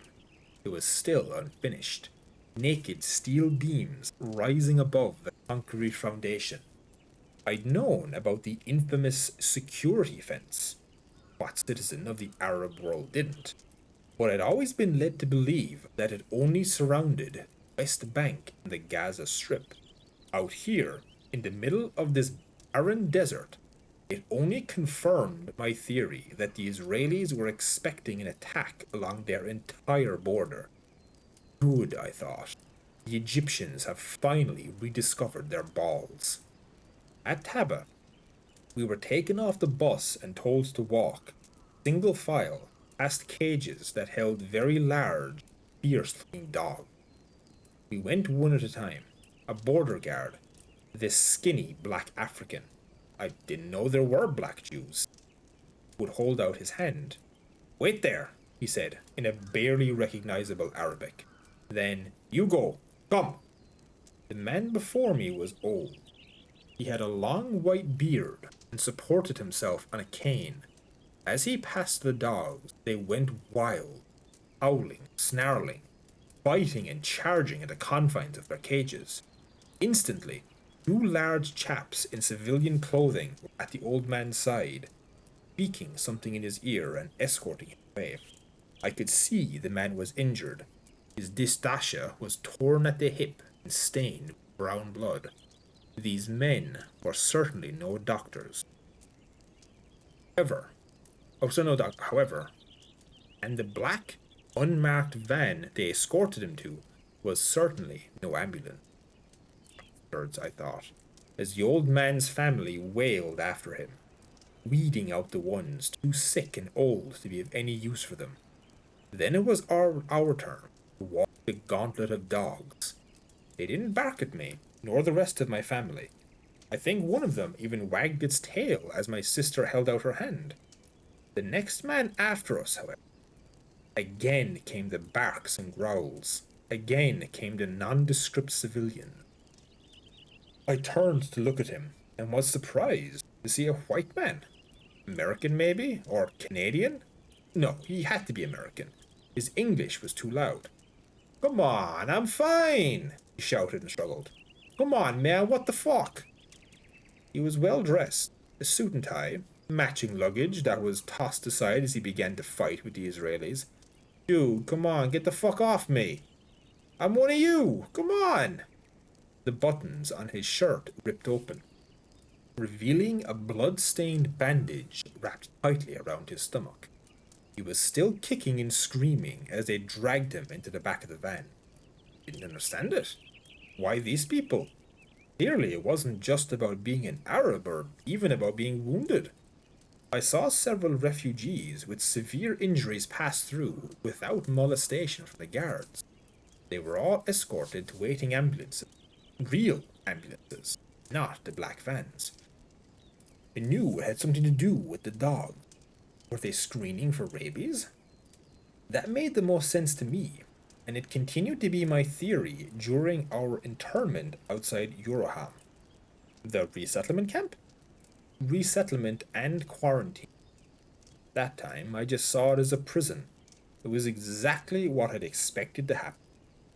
The tents, the overcrowding, the guards, barbed wire, and the seething, baking, Negev desert sun.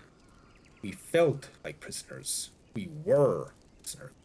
And although I would have never had the courage to say to my father, "I told you so," he could clearly see it in my sour face.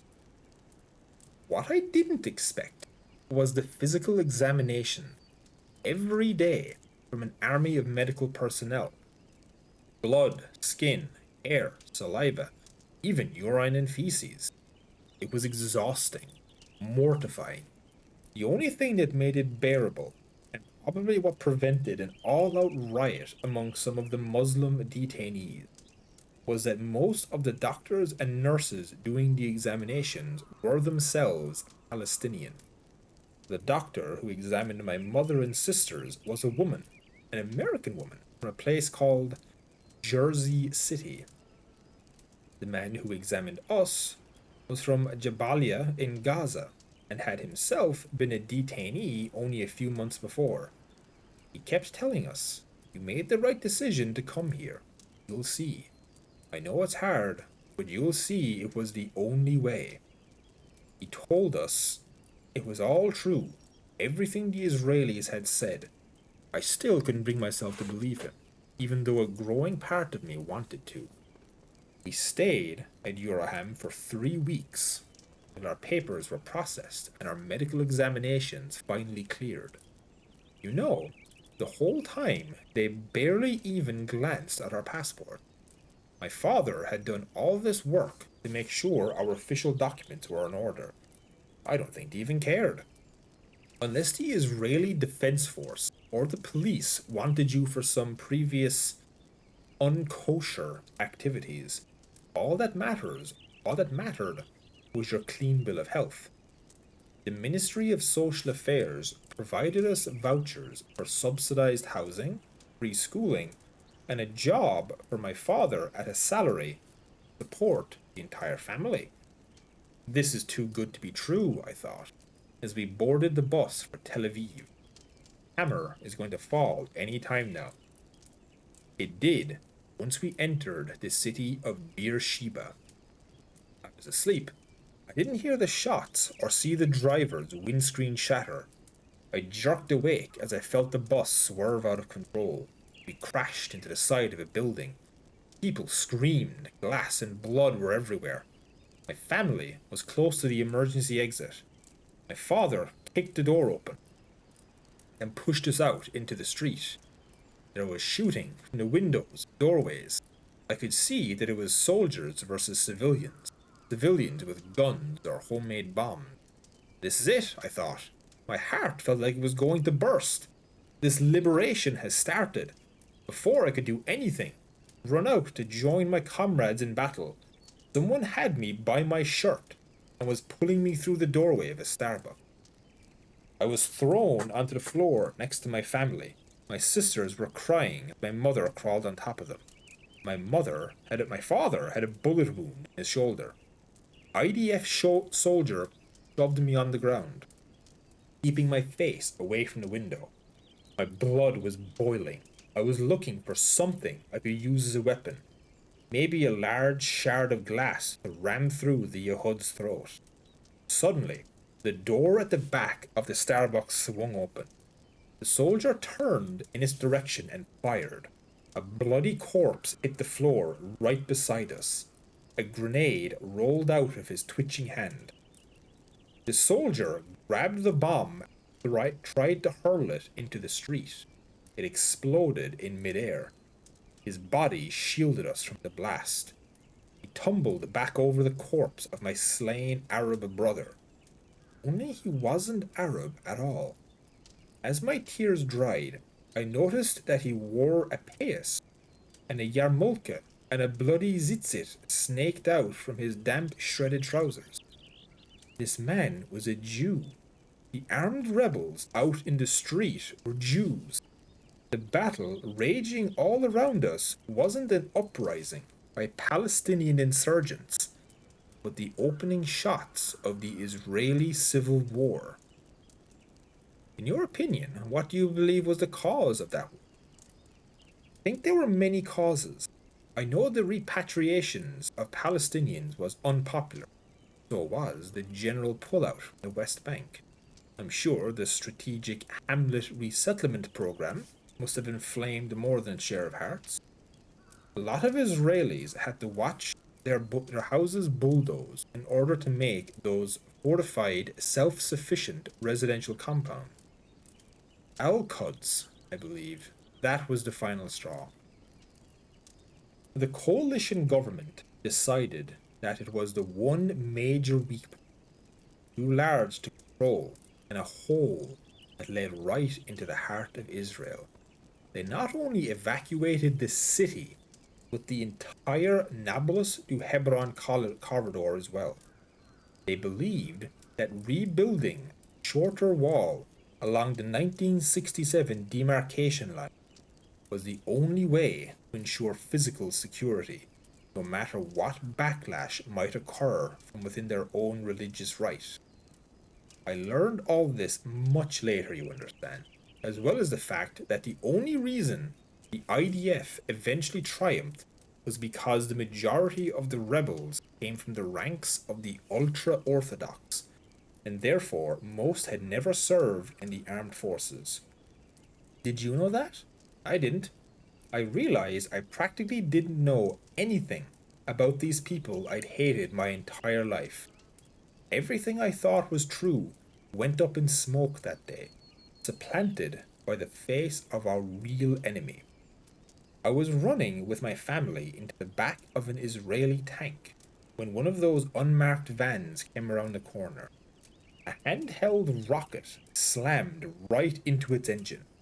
The van catapulted into the air, crashed upside down, and exploded in a brilliant orange fireball.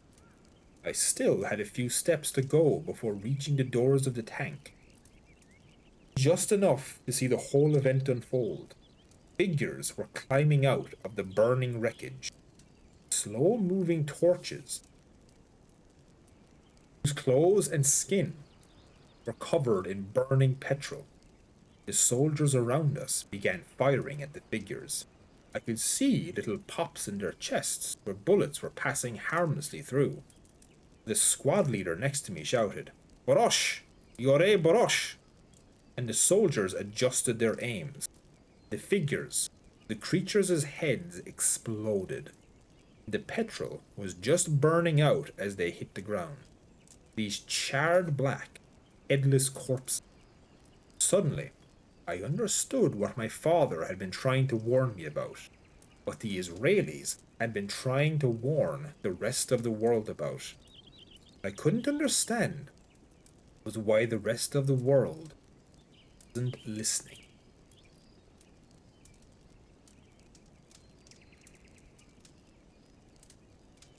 20 minutes.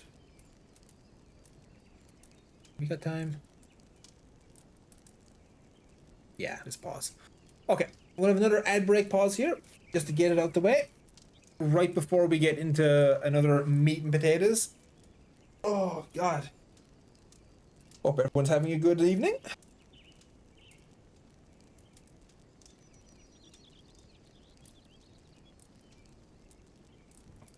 Let me check some of the messages here. Am I sure to miss anything?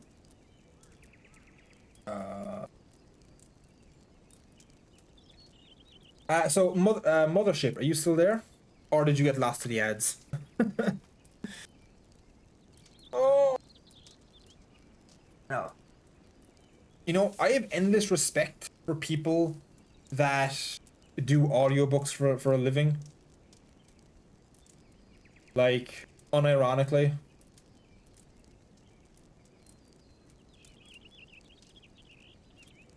Okay, gotcha. Ripper out. Last of the ads. Where are we at? Jeez, we're only... Oh my god, we're only at page 39. Jesus. Oh, God. Ah, good. So, Mothership. World War Z is basically a kind of a history book survivors recounting of an event called World War Z in this universe. So it's bouncing between not only time but also places. So like the very first chapter is literally the very start of the outbreak, and then each chapter is a different point in the outbreak. So we're still kind of in the beginnings of the war, where like the world is still trying to be like, what the fuck's going on? What are you talking about? There's no zombies. There's no rabies. Get out of here. Whereas like Israel is one of the only places in the world that's actually taking it seriously, and is building a giant like several 100 foot wall.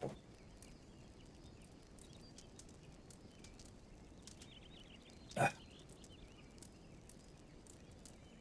yeah, the 11th man theory. Yeah, if 10 men say something's not possible, it's the job of the 11th man to go, well, what if it is possible? It's a very important thing in intelligence. Oh, we don't ask those questions, Sliver. We don't, because Hollywood had to be involved. That's why. Because Hollywood had to be involved. Nah, you could have still done it. You could have still done it. There has been movies that have easily done it. Now, I'm still going to go with what I think it was Sego said it. It was either Sego or someone else. They should have made it a series. I think a series where dedicate 1 to 2 episodes for each kind of section of the world or a section of the timeline. I think it would have been amazing.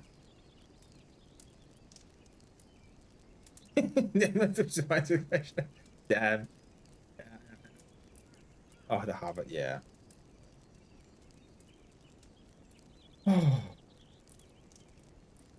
I'm gonna run to the toilet really quickly, and I'll be right back. And once I'm back, we'll keep going.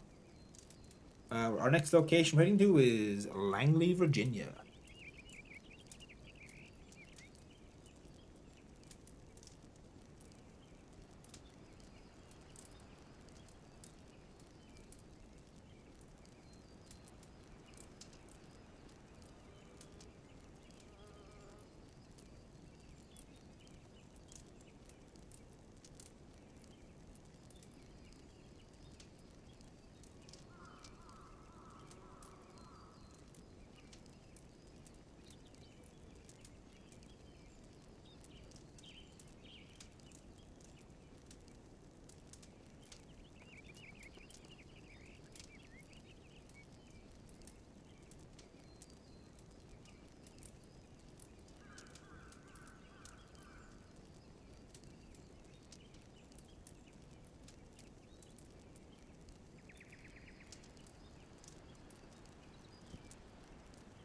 We're back. Oh, hey, killer. No, this is actually from the game. This is this is actually in game. I'm just leaving it. I'm just leaving it in game. So yeah, don't worry. The game actually did a much better job of portraying it than the book did. It's not great, but it's a much better job than the movie. Sorry, book. Yeah, the game did a much better job. Now it still took some stuff from the movie it probably shouldn't have, but yeah, maybe. I've contemplated doing FF14 streams, but the problem is I have nothing to really do in 14. I've everything maxed out. I've most of the content in the game done. I I could start a new series if people want me to, but oh, World War Z. Oh, that could be fun. Yeah, we could play some World War Z. I like that game. Okay. Eh, we should be good. I think everyone should be back from ads, so let's keep going. Hope everyone is enjoying so far. And time to go to the land of the red, white, and blue.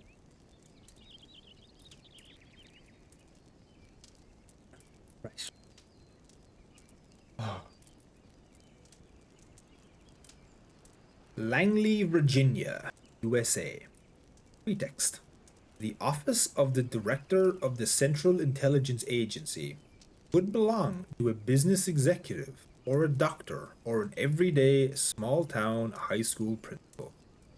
There are the usual collection of reference books on the shelf, degrees and photos on the wall, and on his desk, autographed baseball card from the Cincinnati Reds catcher, Johnny Bench.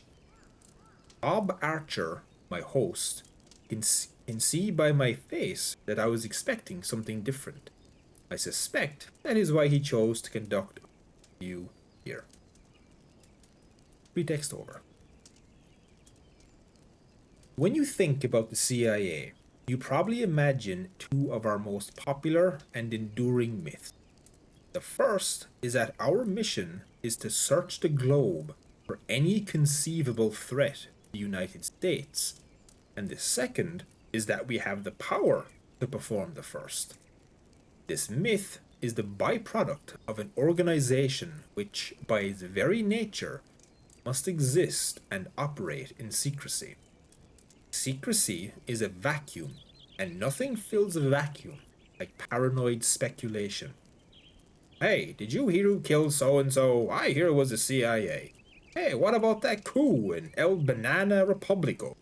It's been the CIA.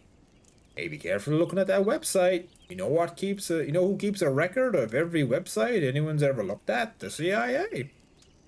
This is the image most people had of us before the war. And it's an image we were more than happy to encourage. We wanted bad guys to suspect us, to fear us, maybe think twice before trying to harm any of our citizens. This was the advantage of our image as some kind of omniscient octopus. The only disadvantage was that our own people believed in that image as well.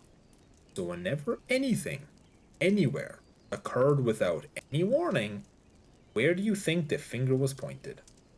Hey, how did that crazy country get those nukes? Where was the CIA? All those people were murdered by that fanatic. Where was the CIA?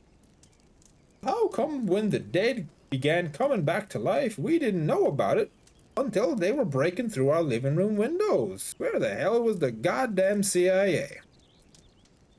The truth was, neither the Central Intelligence Agency nor any of the other official and unofficial US intelligence organizations have ever been some kind of all-seeing, all-knowing global Illuminati. For starters, we never had that kind of funding. Even during the blank check days of the Cold War, it's just not physically possible to have eyes and ears in every back room, cave, alley, brothel, bunker, office, home, car, and rice paddy across the entire planet. Don't get me wrong, I'm not saying we were impotent, and maybe we can take credit for some of the things our fans and our critics have suspected us of over the years. But if you add up all the crackpot conspiracy theories, from Pearl Harbor to the day before the Great Panic, then you'd have an organization not only more powerful than the United States, but the united efforts of the entire human race. We're not some shadow superpower, ancient secrets, and alien technology. We have very real limitations and extremely finite assets. So why would we waste those assets chasing down every potential threat? That goes to the second myth of what an intelligence organization really does. We can't just spread ourselves thin looking for and hoping to stumble on new and possible dangers. Instead, we've always had to identify and focus on those that are already clear and present. If your Soviet neighbor is trying to set fire to your house, you can't be worrying about the Arab down the block. If suddenly it's the Arab in your backyard, you can't be worrying about the People's Republic of China. And if one day the Chicoms show up at your front door with an eviction notice in one hand and a Molotov cocktail in the other, then the last thing you're going to do is be looking over your shoulder for a walking corpse. But didn't the plague originate in China? It did. As well as did one of the greatest single maskivorkas in the history of modern espionage. I'm sorry? It was deception, a fake out. The PRC knew they were already our number one surveillance target.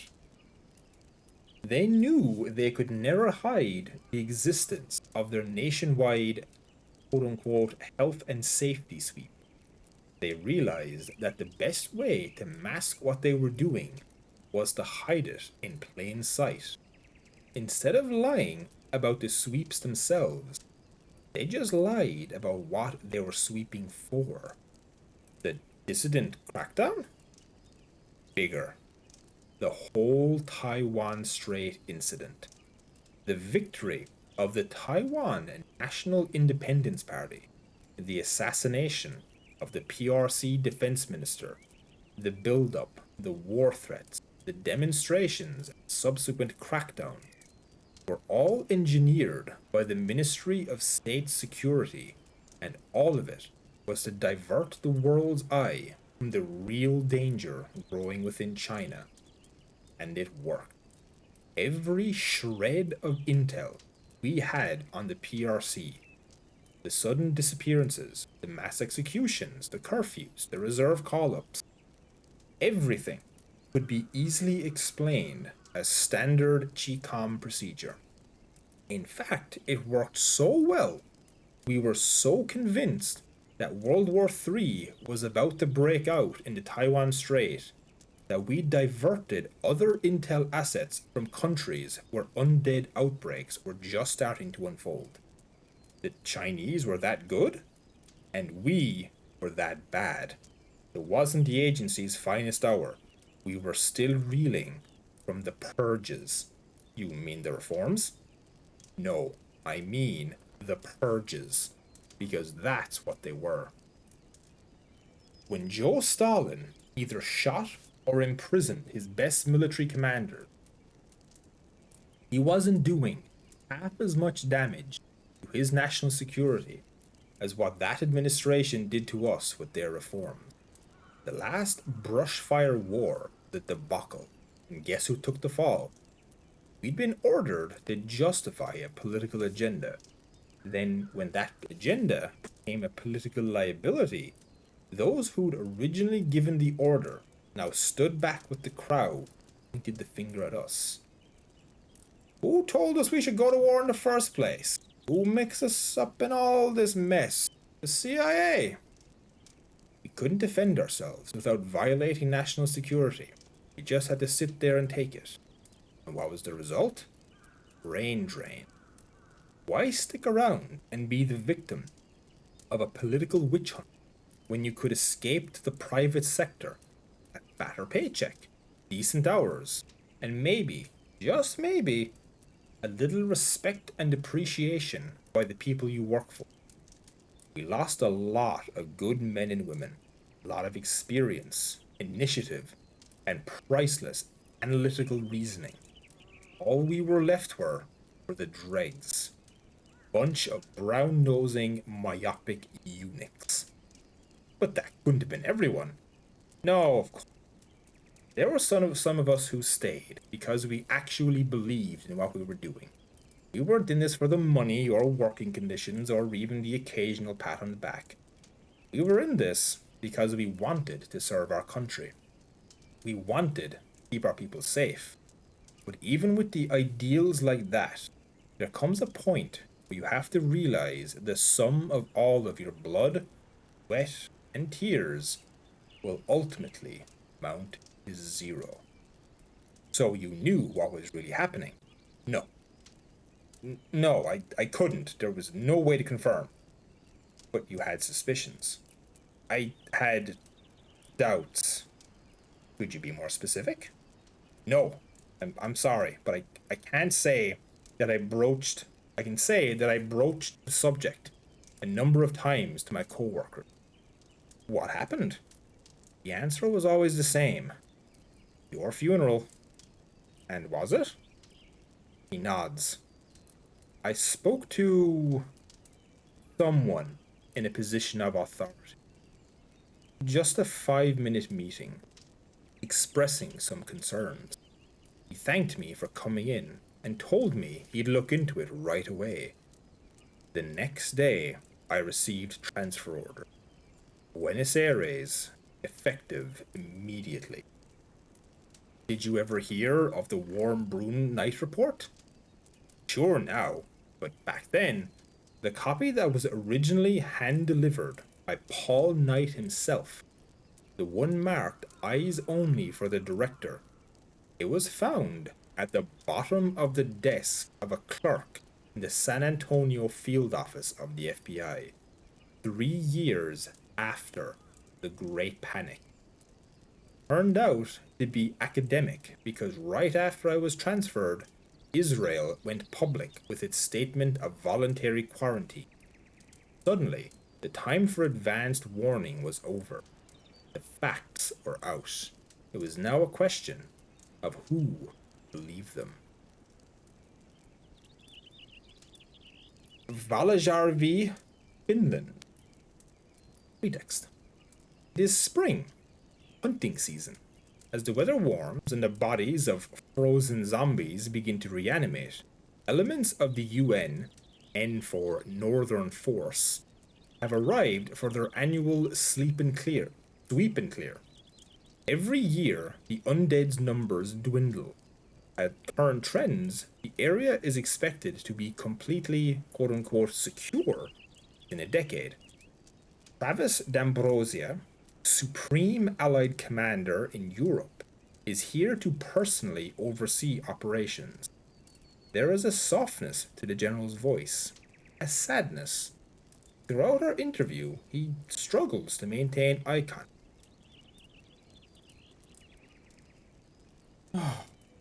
So, I won't deny mistakes were made. I won't deny we could have been better prepared. I'll be the first one to admit we let the American people down. I just want the American people to know why. What if the Israelis are right? Those were the first words out of the chairman's mouth the morning after Israel's UN declaration. I'm not saying they are. He made sure to stress that point. I'm just saying, what if? He wanted candid, not canned opinions. He was that type of man, the chairman of the Joint Chiefs.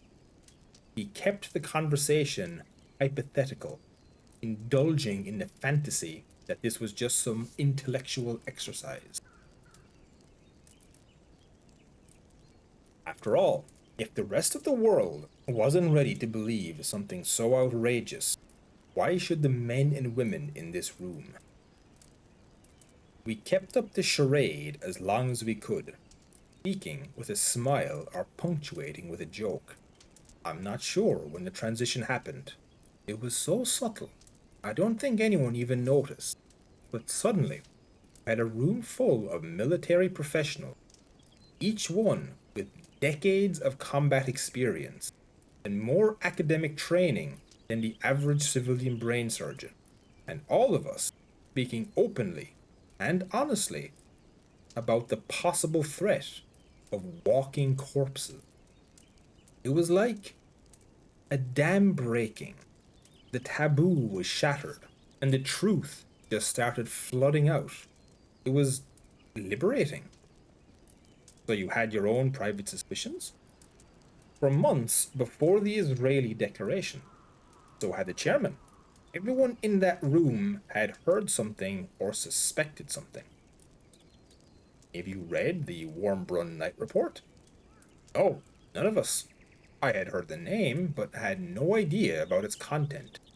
I actually got my hands on a copy about 2 years after the Great Panic. Most of its military measures were almost line for line in step with our own. Your own what? Proposal to the White House. We outlined a fully comprehensive program, not only to eliminate the threat to the United States, but to roll back and contain it throughout the entire world. What happened? Oh, the White House loved Phase 1. It was cheap, fast, and if executed properly, 100% covert. Phase 1 involved the insertion of special forces units into infested areas. Their orders were to investigate, isolate, and eliminate. Eliminate? With extreme prejudice. Those were the so-called alpha teams? Yes, sir. And they were extremely successful. Even though their battle record is sealed for the next 140 years, I can say that it remains one of the most outstanding moments in the history of America's elite warriors. So, what went wrong? Nothing with Phase 1. But the Alpha teams were only supposed to be a stopgap measure. Their mission was never to extinguish the threat, only to delay it long enough to buy time for Phase 2. But Phase 2 was never completed, never even begun. And herein lies the reason why the American military was caught so shamefully underprepared. Phase 2 required a massive national undertaking, the likes of which hadn't been seen since the darkest days of the Second World War. That kind of effort requires Herculean amounts of both national treasure and national support, both of which by that point were non-existent. The American people had just been through a very long and bloody conflict. They were tired. They'd had enough. Like the 1970s, the pendulum was swinging from a militant stance to a very resentful one. In totalitarian regimes, communism, fascism, religious fundamentalism, popular support is a given. You can start wars, you can prolong them, you can put anyone in uniform for any length of time without ever having to worry about the slightest political backlash. In a democracy, the polar opposite is true. Public support must be husbanded as a finite national resource. It must be spent wisely, sparingly, and with the greatest return on your investment. America is especially sensitive for weariness. And nothing brings on a backlash like the perception of defeat. I say perception because America is a very all or nothing society. We like the big win, the touchdown, the knockout in the first round. We like to know, and for everyone else to know, that our victory wasn't only uncontested, it was positively devastating. If not, well, look at where we were before the pandemic. We didn't lose the last brushfire conflict. Far from it.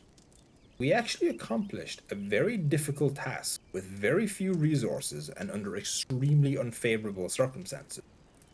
We won, but the public didn't see it that way, because it wasn't the blitzkrieg smackdown that our national spirit demanded. Time had gone by, too much money had been spent, too many lives had been lost or irrevocably damaged. We'd not only squandered our public support, we were deeply in the red. Think about the dollar value of Phase 2. Do you know the price tag of putting just one American citizen in uniform? And I don't just mean the time that he's actively in that uniform. The training, the equipment, the food, the housing, the transport, the medical care. I'm talking about the long-term dollar value that the country, the American taxpayer, has to shell out to that person for the rest of their natural life.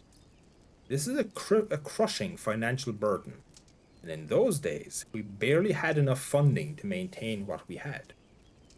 Even if the coffers hadn't been empty, if we'd had all the money to make all the uniforms we needed to implement Phase 2, who do you think we could have conned into filling them? This goes to the heart of America's war weariness, as if the traditional horrors weren't bad enough. Moment, chat. Sorry about that. As if the traditional horrors weren't bad enough. The dead, the disfigured, the psychologically destroyed. Now you had a whole new breed of difficulties. The betrayed. We were a volunteer army, and look what happened to our volunteers. How many stories do you remember about some soldier who had his term of service extended, or some ex-reservist who, after 10 years of civilian life, suddenly found himself recalled into active duty? How many weekend warriors lost their jobs or houses? How many came back with ruined lives, or worse, didn't come back at all? Americans are an honest people.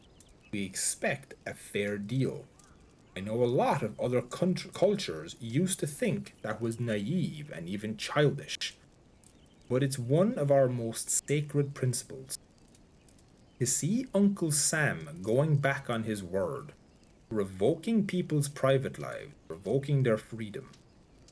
After Vietnam, I was a young platoon leader in West Germany. We've had to institute an incentives program just to keep our soldiers from going AWOL. After this last war, no amount of incentives could fill our depleted ranks.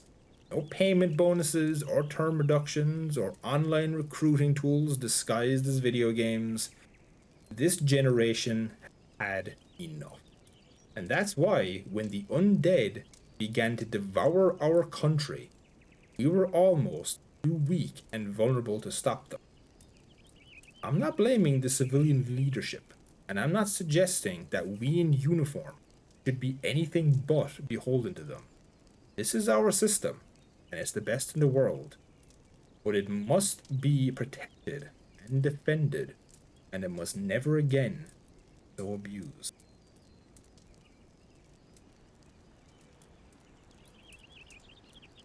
Now, Vostok Station, Antarctica. Pretext. In pre-war times, this outpost was considered the most remote on Earth, situated near the planet's southern geomagnetic pole, atop the 4-kilometer ice crust of Lake Vostok. Temperatures here have been recorded at world record -89 degrees Celsius, with the highs rarely reaching above -22. This extreme cold and the fact that overland transport takes over a month to reach the station were what made Vostok so attractive to Breckenridge Breck Scott. We meet in the dome, the reinforced geodesic greenhouse that draws power from the station's geothermal plant. These and many other improvements were implemented by Mr. Scott when he leased the station from the Russian government. He has not left it the great past.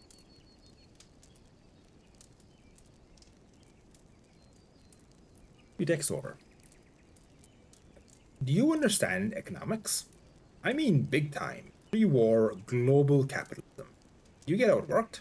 I don't. And anyone who says they do is full of shit. There are no rules, no scientific absolutes. You win, you lose, it's a total crapshoot. The only rule that ever made sense to me, I learned from a history, not an economics professor, at Wharton. Fear, he used to say. Fear is the most valuable commodity in the universe. That blew me away. Turn on the TV, he'd say. What are you seeing? People selling their products? No. People selling the fear of you having to live without their products. Fucking A. He was right. Fear of aging, fear of loneliness, poverty, failure.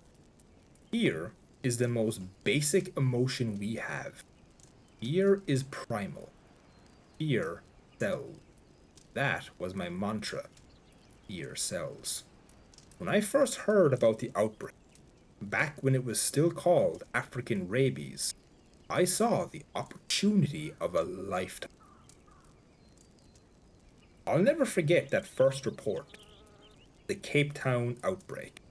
Only 10 minutes of actual reporting, then a full hour of speculating about what would happen if the virus ever made it to America.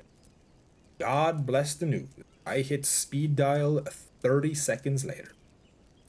I met with some of my nearest and dearest. They'd all seen the same report. I was the first one to come up with a workable pitch. Vaccine. A real vaccine for rabies. Thank God there is no cure for rabies. Cure would make people buy it only if they thought they were infected. But a vaccine, that's preventative. People will keep taking that as long as they're afraid it's out there.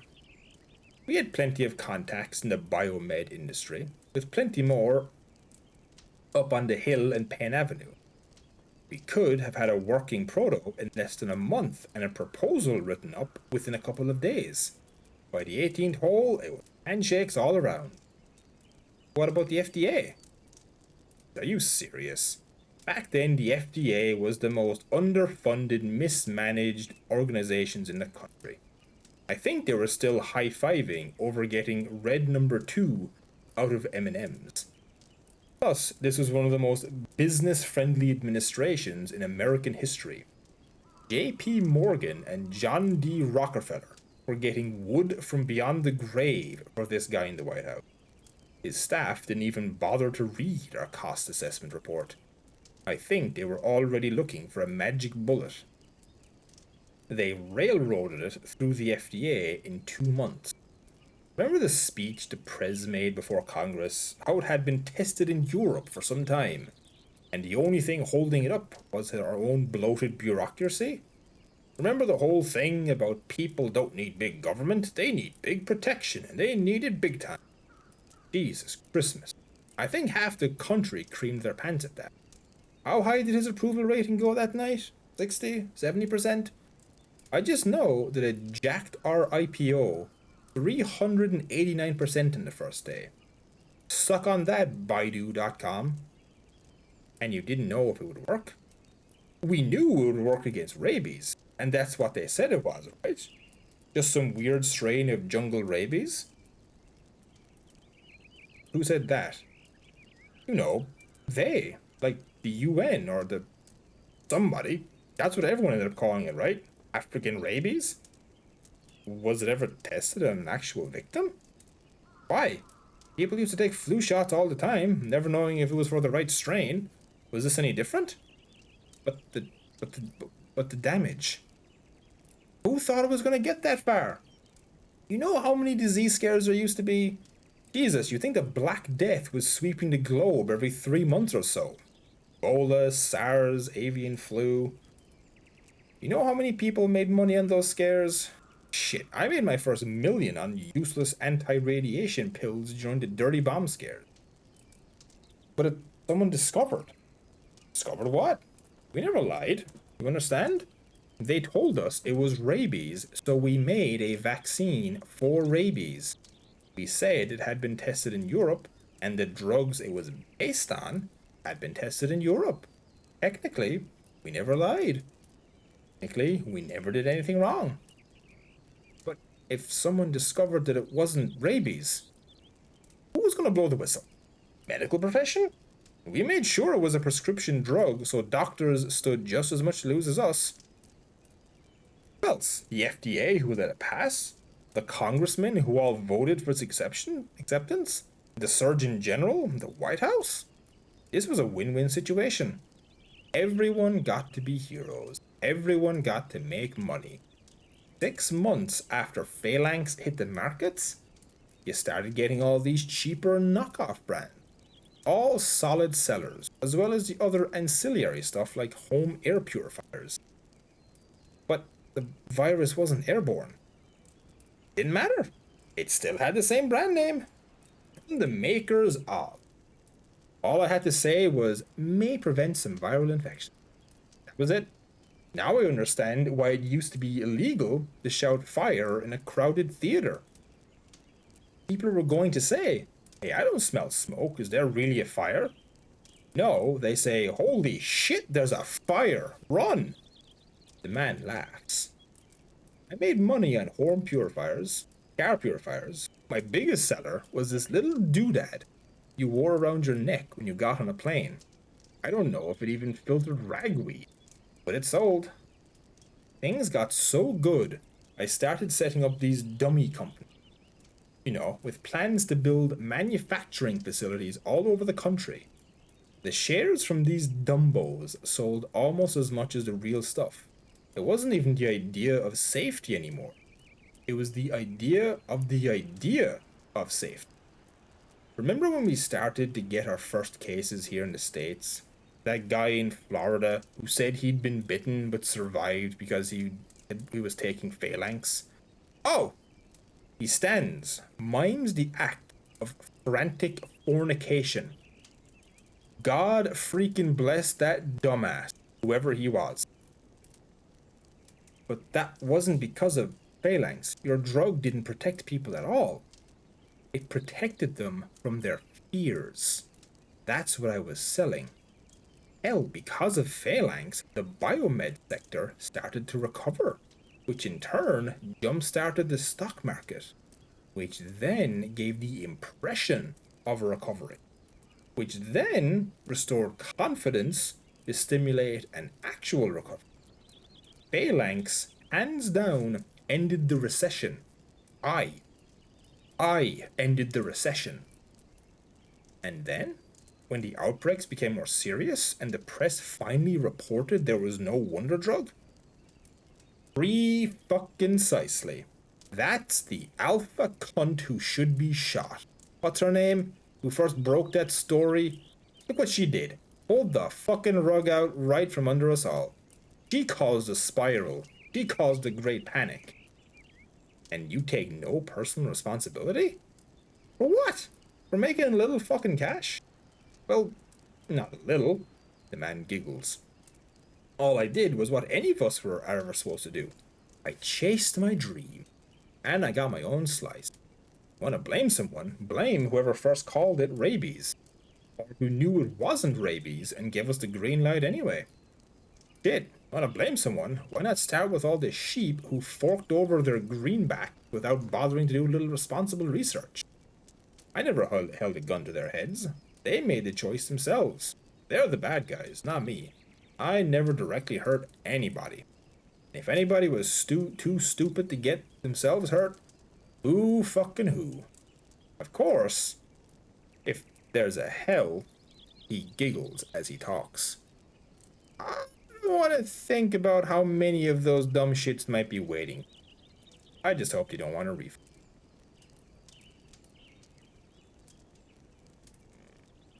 Oh, where are we at with the ads tracking?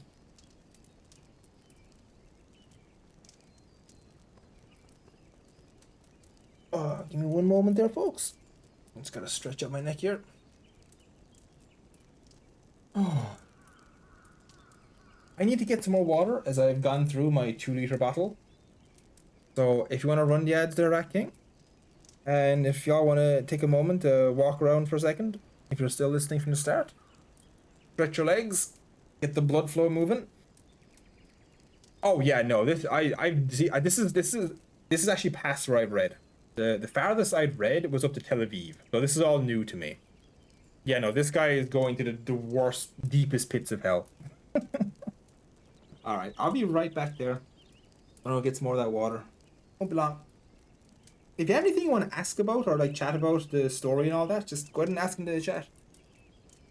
I love having discussions about this stuff.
Right, I'm actually going to make tea really quickly, folks, because I can already hear my voice going. So give me 2 minutes there.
Okay, we're back.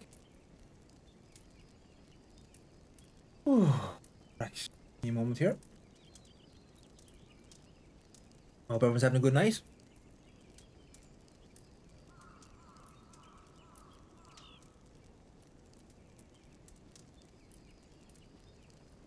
Yeah, if I think if I ever did actual recordings of this, like proper edited recordings and all that, I would definitely put more effort into doing accents, or at least attempting some accents.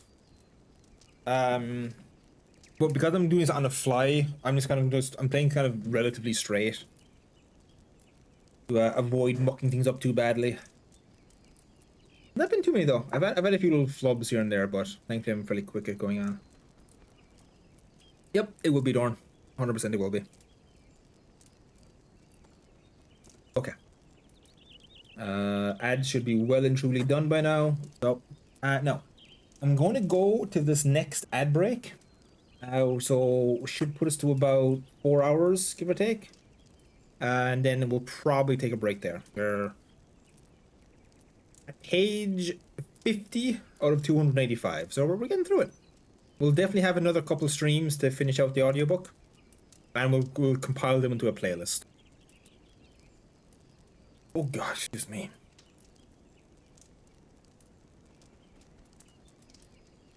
Okay. Let us keep going. Amarillo, Texas, USA. Pretext. Grover Carlson works as a fuel collector for the town's experimental bioconversion plant. The fuel he collects is dung. I follow the former White House chief of staff as he pushes his wheelbarrow across the pie-laden pastures. Pretext end. Of course, we got a copy of the Night Worn Jews report. What do you think we are, the CIA? We read it 3 months before the Israelis went public. before the Pentagon started making noise. It was my job to personally brief the president, who in turn even devoted an entire meeting to discussing its message, which was drop everything, focus all our efforts. Typical alarmist crap. We got dozens of these reports a week. Every administration did. All of them claiming that this particular boogeyman was the greatest threat to American existence. Come on. Can you imagine what America would have been like if the federal government slammed on the brakes every time some crackpot cried wolf for global warming or living dead?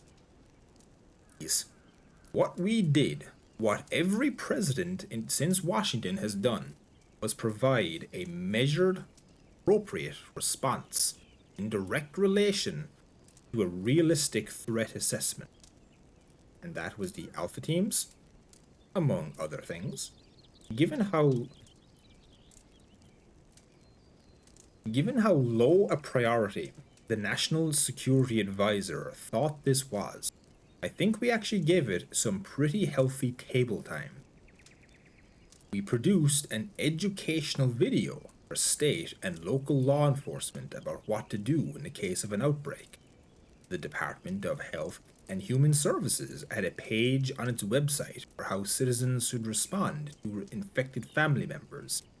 And hey, what about pushing phalanx through the FDA? But phalanx didn't work. Hold on, getting ping. Sorry about that. But phalanx didn't work. Yeah, and you know how long it would have taken to invent one that did? Look at how much time and money had been put into cancer research or AIDS. You want to be the man who tells the American people that he's diverting funds from either one of those for some new disease that most people haven't even heard of? Look at what we've put into research during and after the war. We still don't have a cure or a vaccine. We knew phalanx was a placebo, and we were grateful for it. It calmed people down and let us do our job. What, you would rather we told people the truth? That it wasn't a new strain of rabies, but a mysterious uber plague that reanimated the dead? Can you imagine the panic that would have happened? The protests, the riots, the billions in damage to private property.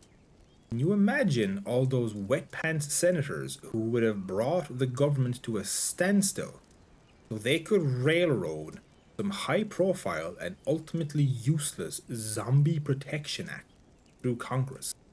Can you imagine the damage it would have done to that administration's political capital? We're talking about an election year and a damn hard uphill fight. We were the cleanup crew, the unlucky bastards who had to mop up all the shit left by the last administration. And believe me, the previous 8 years had piled up one tall mountain of shit.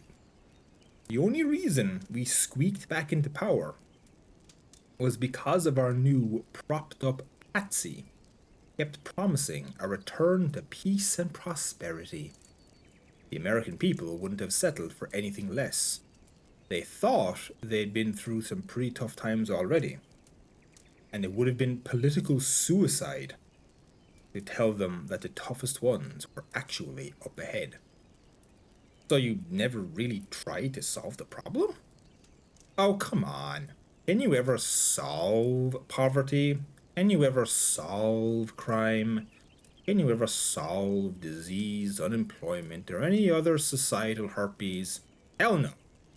All you can hope for is to make them manageable. Manageable enough to allow people to get on with their lives. That's not cynicism. That's maturity. Can't stop the rain. All you can do is just build a roof that you hope won't leak. Or at least won't leak on the people who are going to vote for you. What does that mean? Come on. No, seriously, what does that mean? Fine, whatever, Mr. Smith goes to motherfucking Washington. It means that, in politics, you focus on the needs of your power base, keep them happy, and they keep you in office.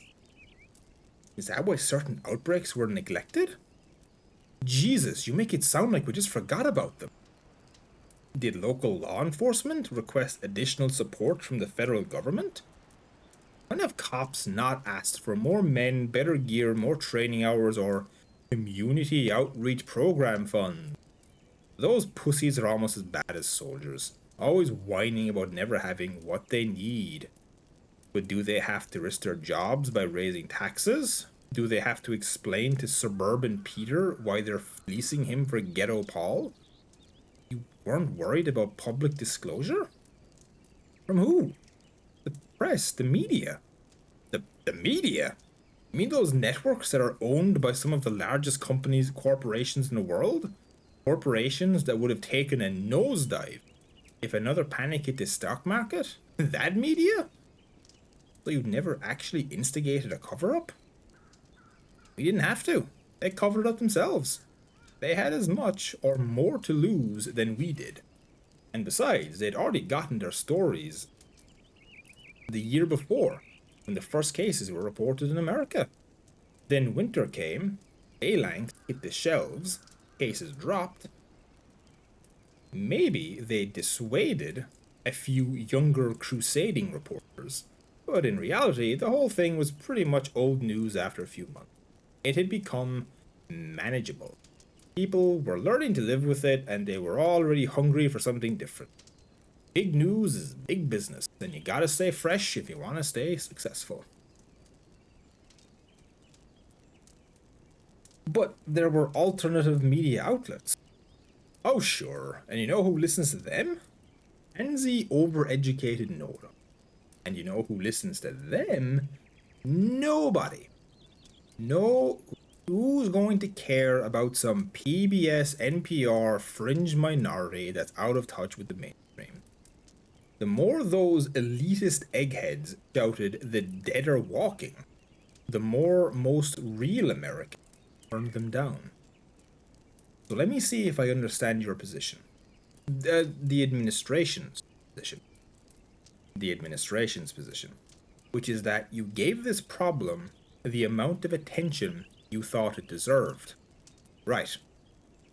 Given that at any time, the government always has a lot on its plate, and especially at this time, because another public scare was the last thing the American people wanted. Yup. So you figured that the threat was small enough to be quote-unquote managed by both the Alpha teams abroad and some additional law enforcement training at home. You got it. Even though you'd received warnings to the contrary that it could never just be woven into the fabric of public life, and that it actually was a global catastrophe in the making. Mr. Carlson pauses, shoots me an angry look, then heaves a shovelful of fuel into his cart. Grow up.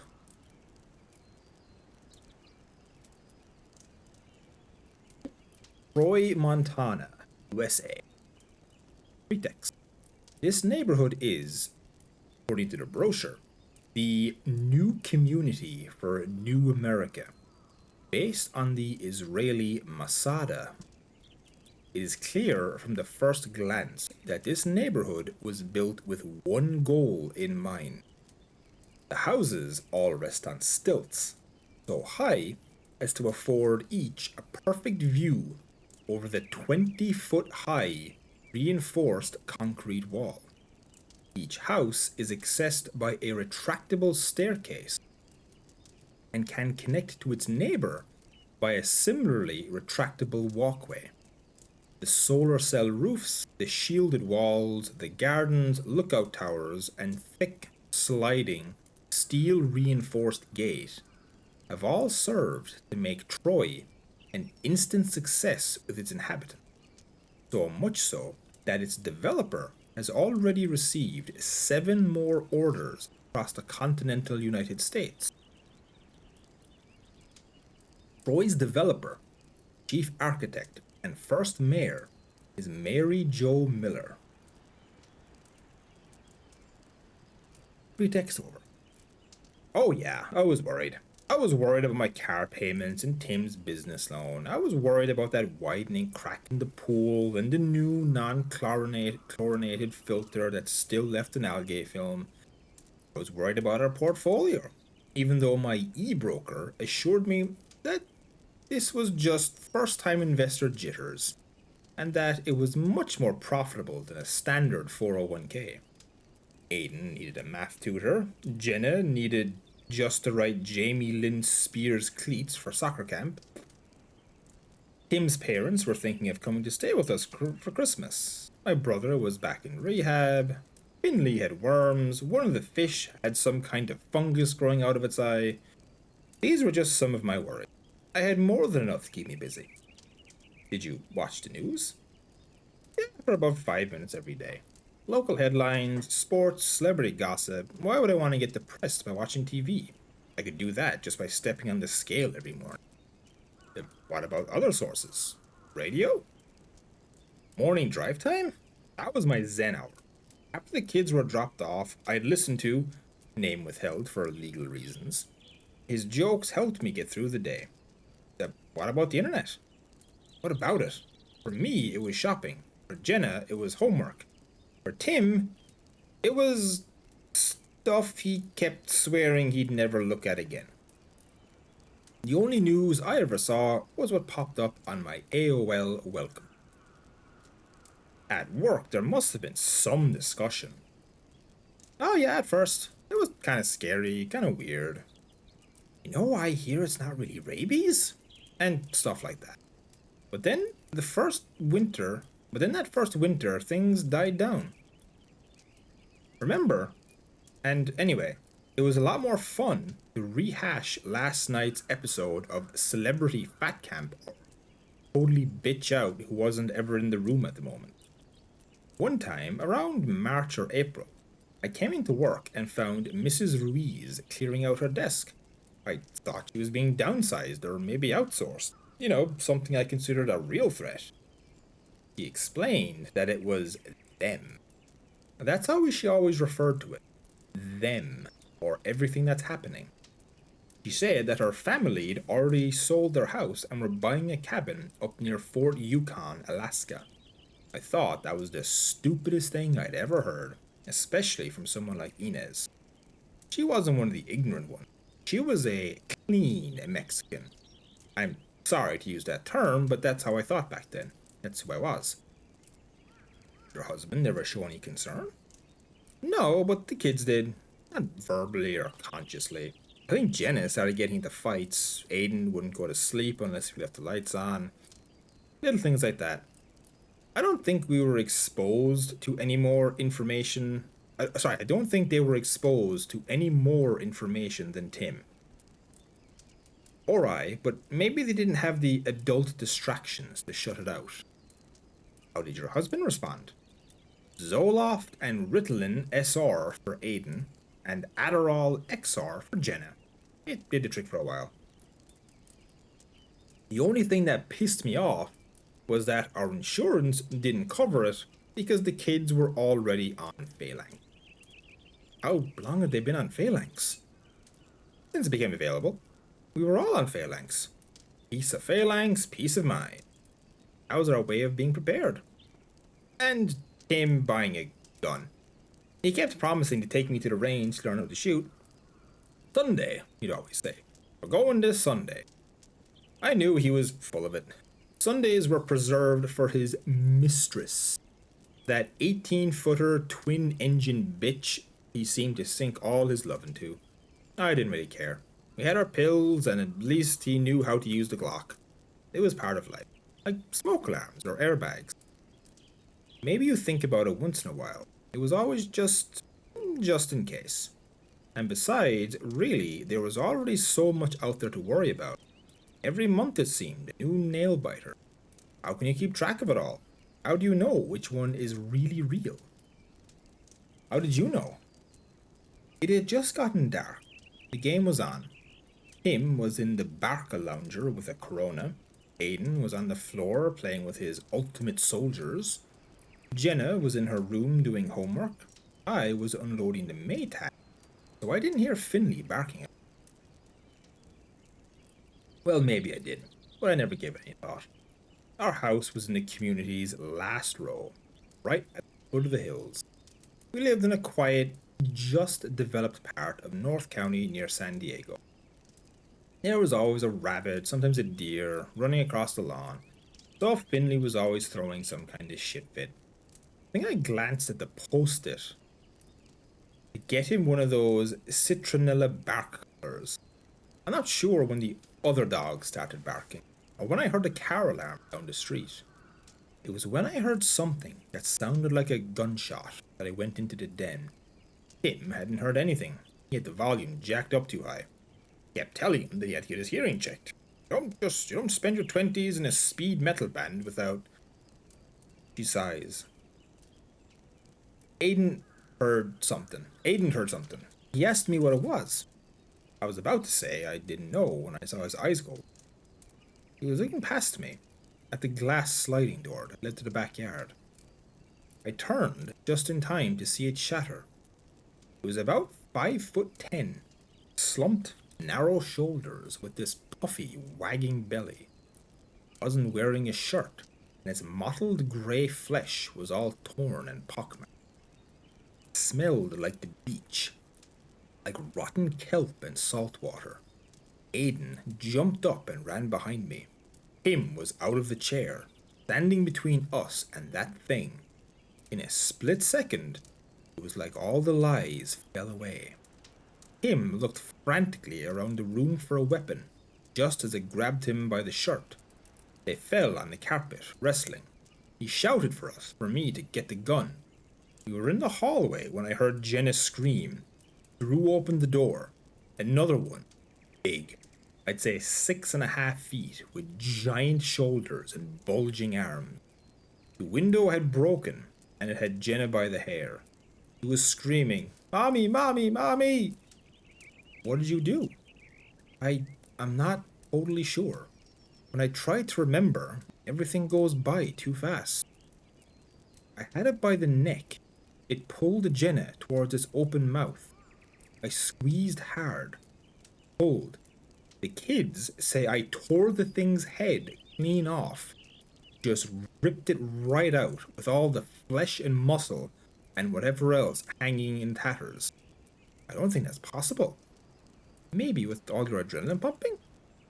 I think the kids have just built up in their memories over the years, making me into She-Hulk or something. I know I freed Jenna, I remember that. And just a second later, Tim came into the room with this black goo all over his shirt. He had the gun on one hand, Finley's leash in the other. He threw me the car keys and told me to get the kids in the sedan. He ran into the backyard as we headed for the garage. I heard his gun go off. Started the engine.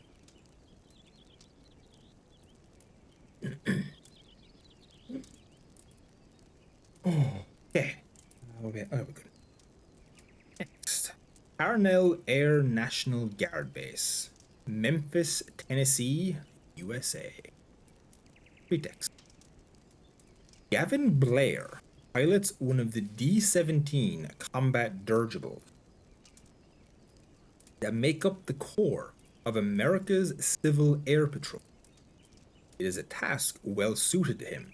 In civilian life, he piloted a Fujifilm blimp. It stretched to the horizon. Sedans, trucks, buses, RVs, anything that could drive. I saw tractors. I saw a cement mixer. Seriously, I even saw a flatbed with nothing but a giant sign on it. A billboard advertising a gentleman's club. People were sitting on it. People were riding on top of everything. On roofs, in between luggage racks. It reminded me of some old picture of trains in India with people hanging on them like monkeys. All kinds of crap lined the road. Suitcases, boxes, even pictures of expensive furniture. I saw a grand piano. I'm not kidding. Just smashed like it was thrown off the top of a truck.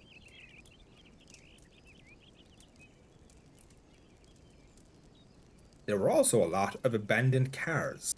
Some had been pushed over, some were stripped, some looked burned out. Some were knocking at windows, holding up all kinds of stuff. They couldn't have been looking for rides. They were moving faster than cars. It wouldn't make sense, but he shrugs. Back down the road, about 30 miles, traffic was moving a little better. You'd think the mood would be calmer, but it wasn't. People were flashing their lights, bumping the cars in front of them, getting out and throwing down. I saw a few people lying by the side of the road, barely moving or not at all. People just running past them, carrying stuff, carrying children, or just running, all in the same direction of the traffic. A few miles later, I saw why. Those creatures were swarming the cars. Drivers on the outer lanes tried to veer off the road, sticking in the mud, trapping the inner lanes. People couldn't open their doors. The cars were too tightly packed. I saw those things reach in the windows, pulling people out or pulling themselves in. A lot of drivers were trapped inside. Their doors were shut and I'm assuming locked. Their windows rolled up. It was safety tempered glass. The dead couldn't get in, but the living couldn't get out. I saw a few people start to panic, try to shoot their windshields, destroying the only protection they had. Stupid. They might have bought themselves a few hours in there, maybe even a chance to escape. Maybe there was no escape, just a quicker end. There was a horse trailer, hitched to a pickup in the center lane. It was rocking crazily back and forth. Horses were still inside. The swarm continued along the cars, literally eating its way up the stalled lines. All those poor bastards just trying to get away. And that's what haunts me most about it. They weren't heading anywhere. This was the I-80, a strip of highway between Lincoln and North Platte. Both places were heavily infested, as well as all those towns in between. What did they think they were doing? Who organized this exodus? Did anyone? Did people see a line of cars and join them without asking?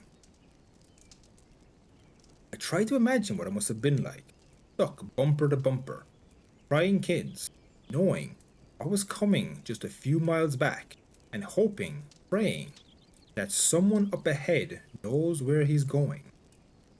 You ever hear that experiment an American journalist did in Moscow in the 1970s?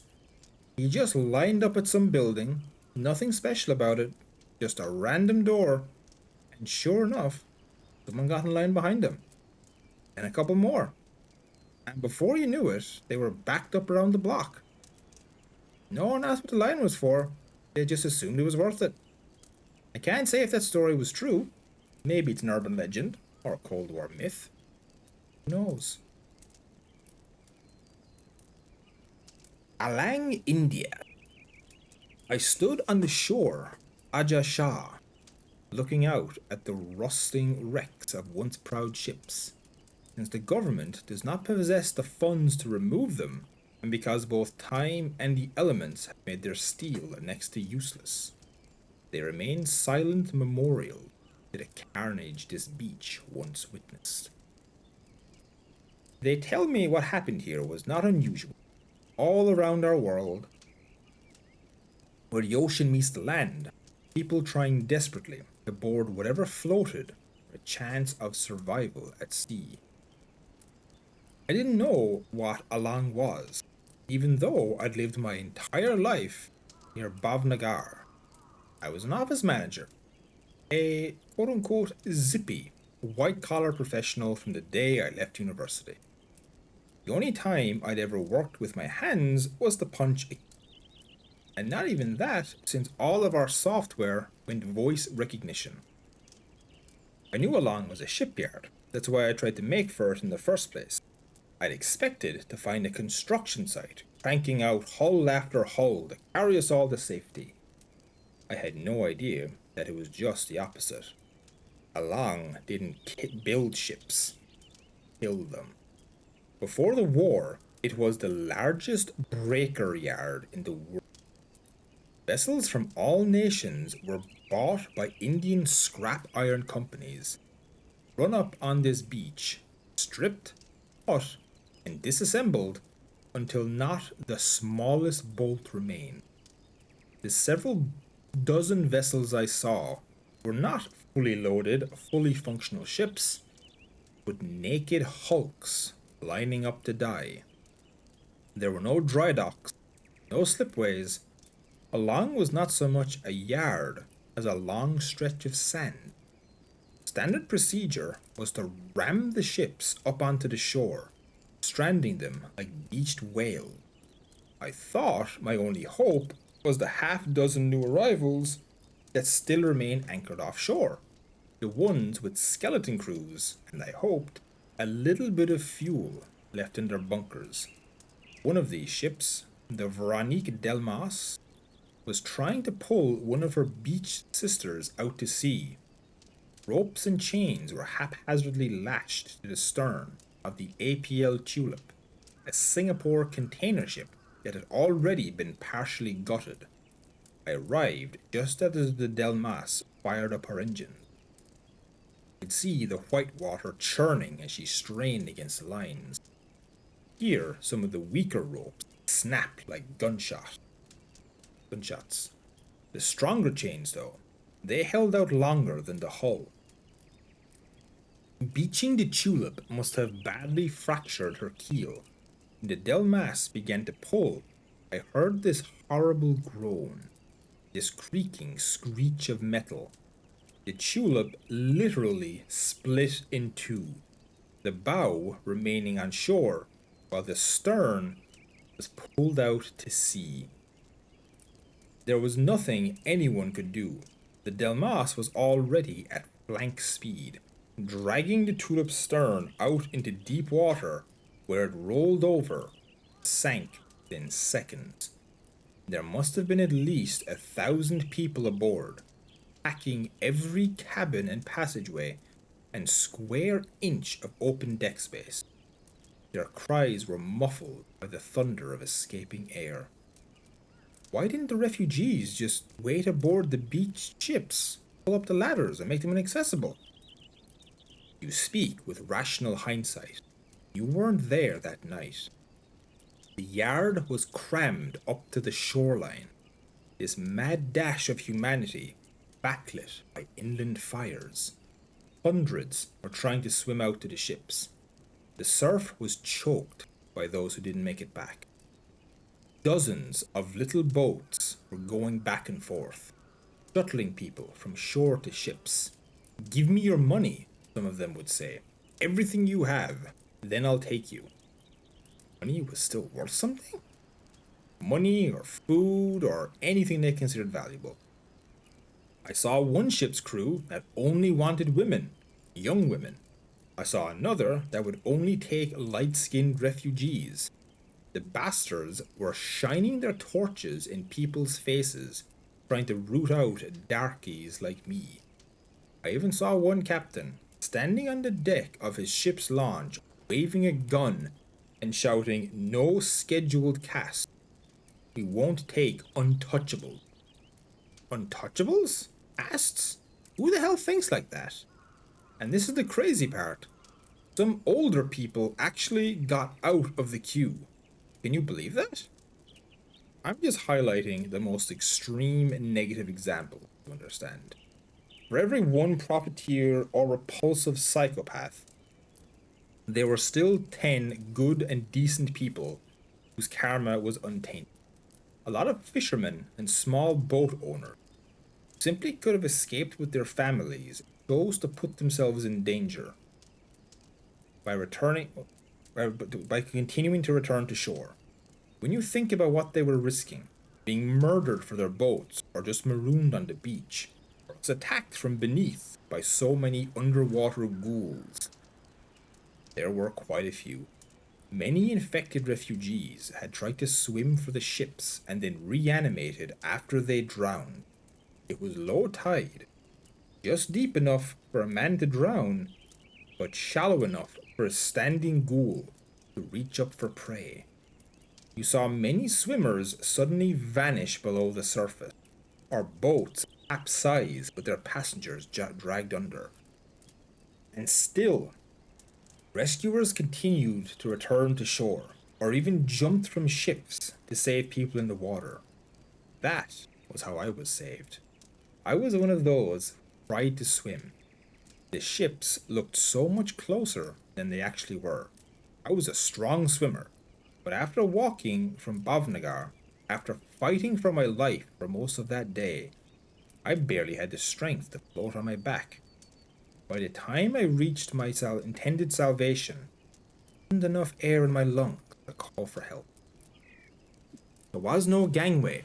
The smooth side towered over me.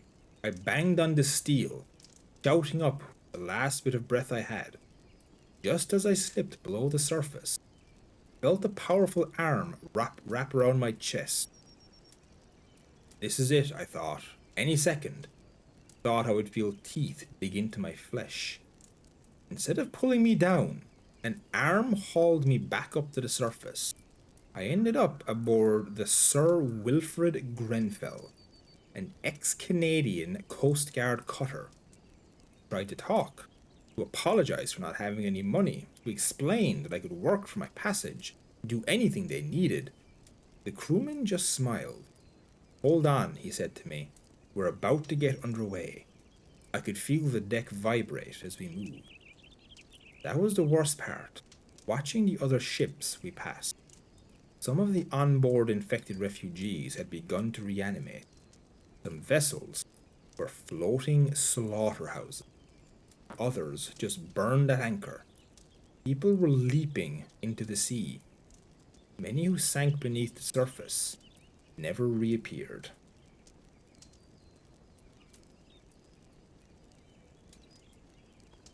Okay, I think we'll wind it down there. So no need to run the ads. Hold them off. If the bots run, the bots run. Oh my god! Yeah, I need to stop. My voice is going completely.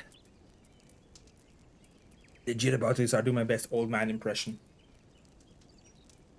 So, for those that are still here at the end, I hope you've all been enjoying yourselves. If you're still awake, that is.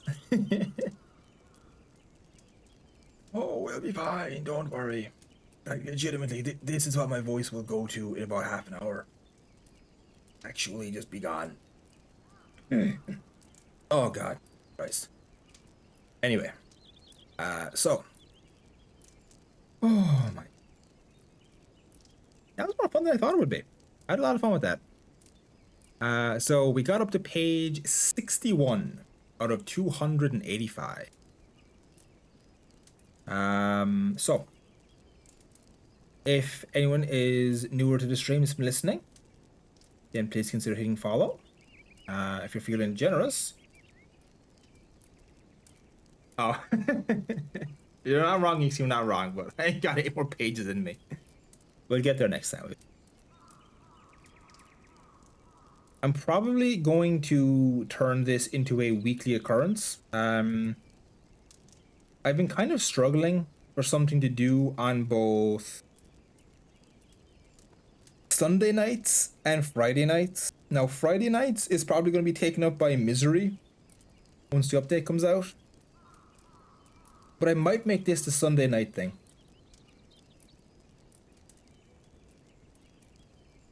Sunday or Monday, one of the two. Oh, hey, Axiom. Yeah, I think we're going to change it. So I'm going to change it to the 50 sub is going to be just for the scary game. Slow, Ixiom. It's going slow. I'm probably going to end up streaming an extra day during the week to try and make up for some of the lost revenue. Not much, but it's something. I think I might end up doing a Monday or Tuesday stream on a regular basis now.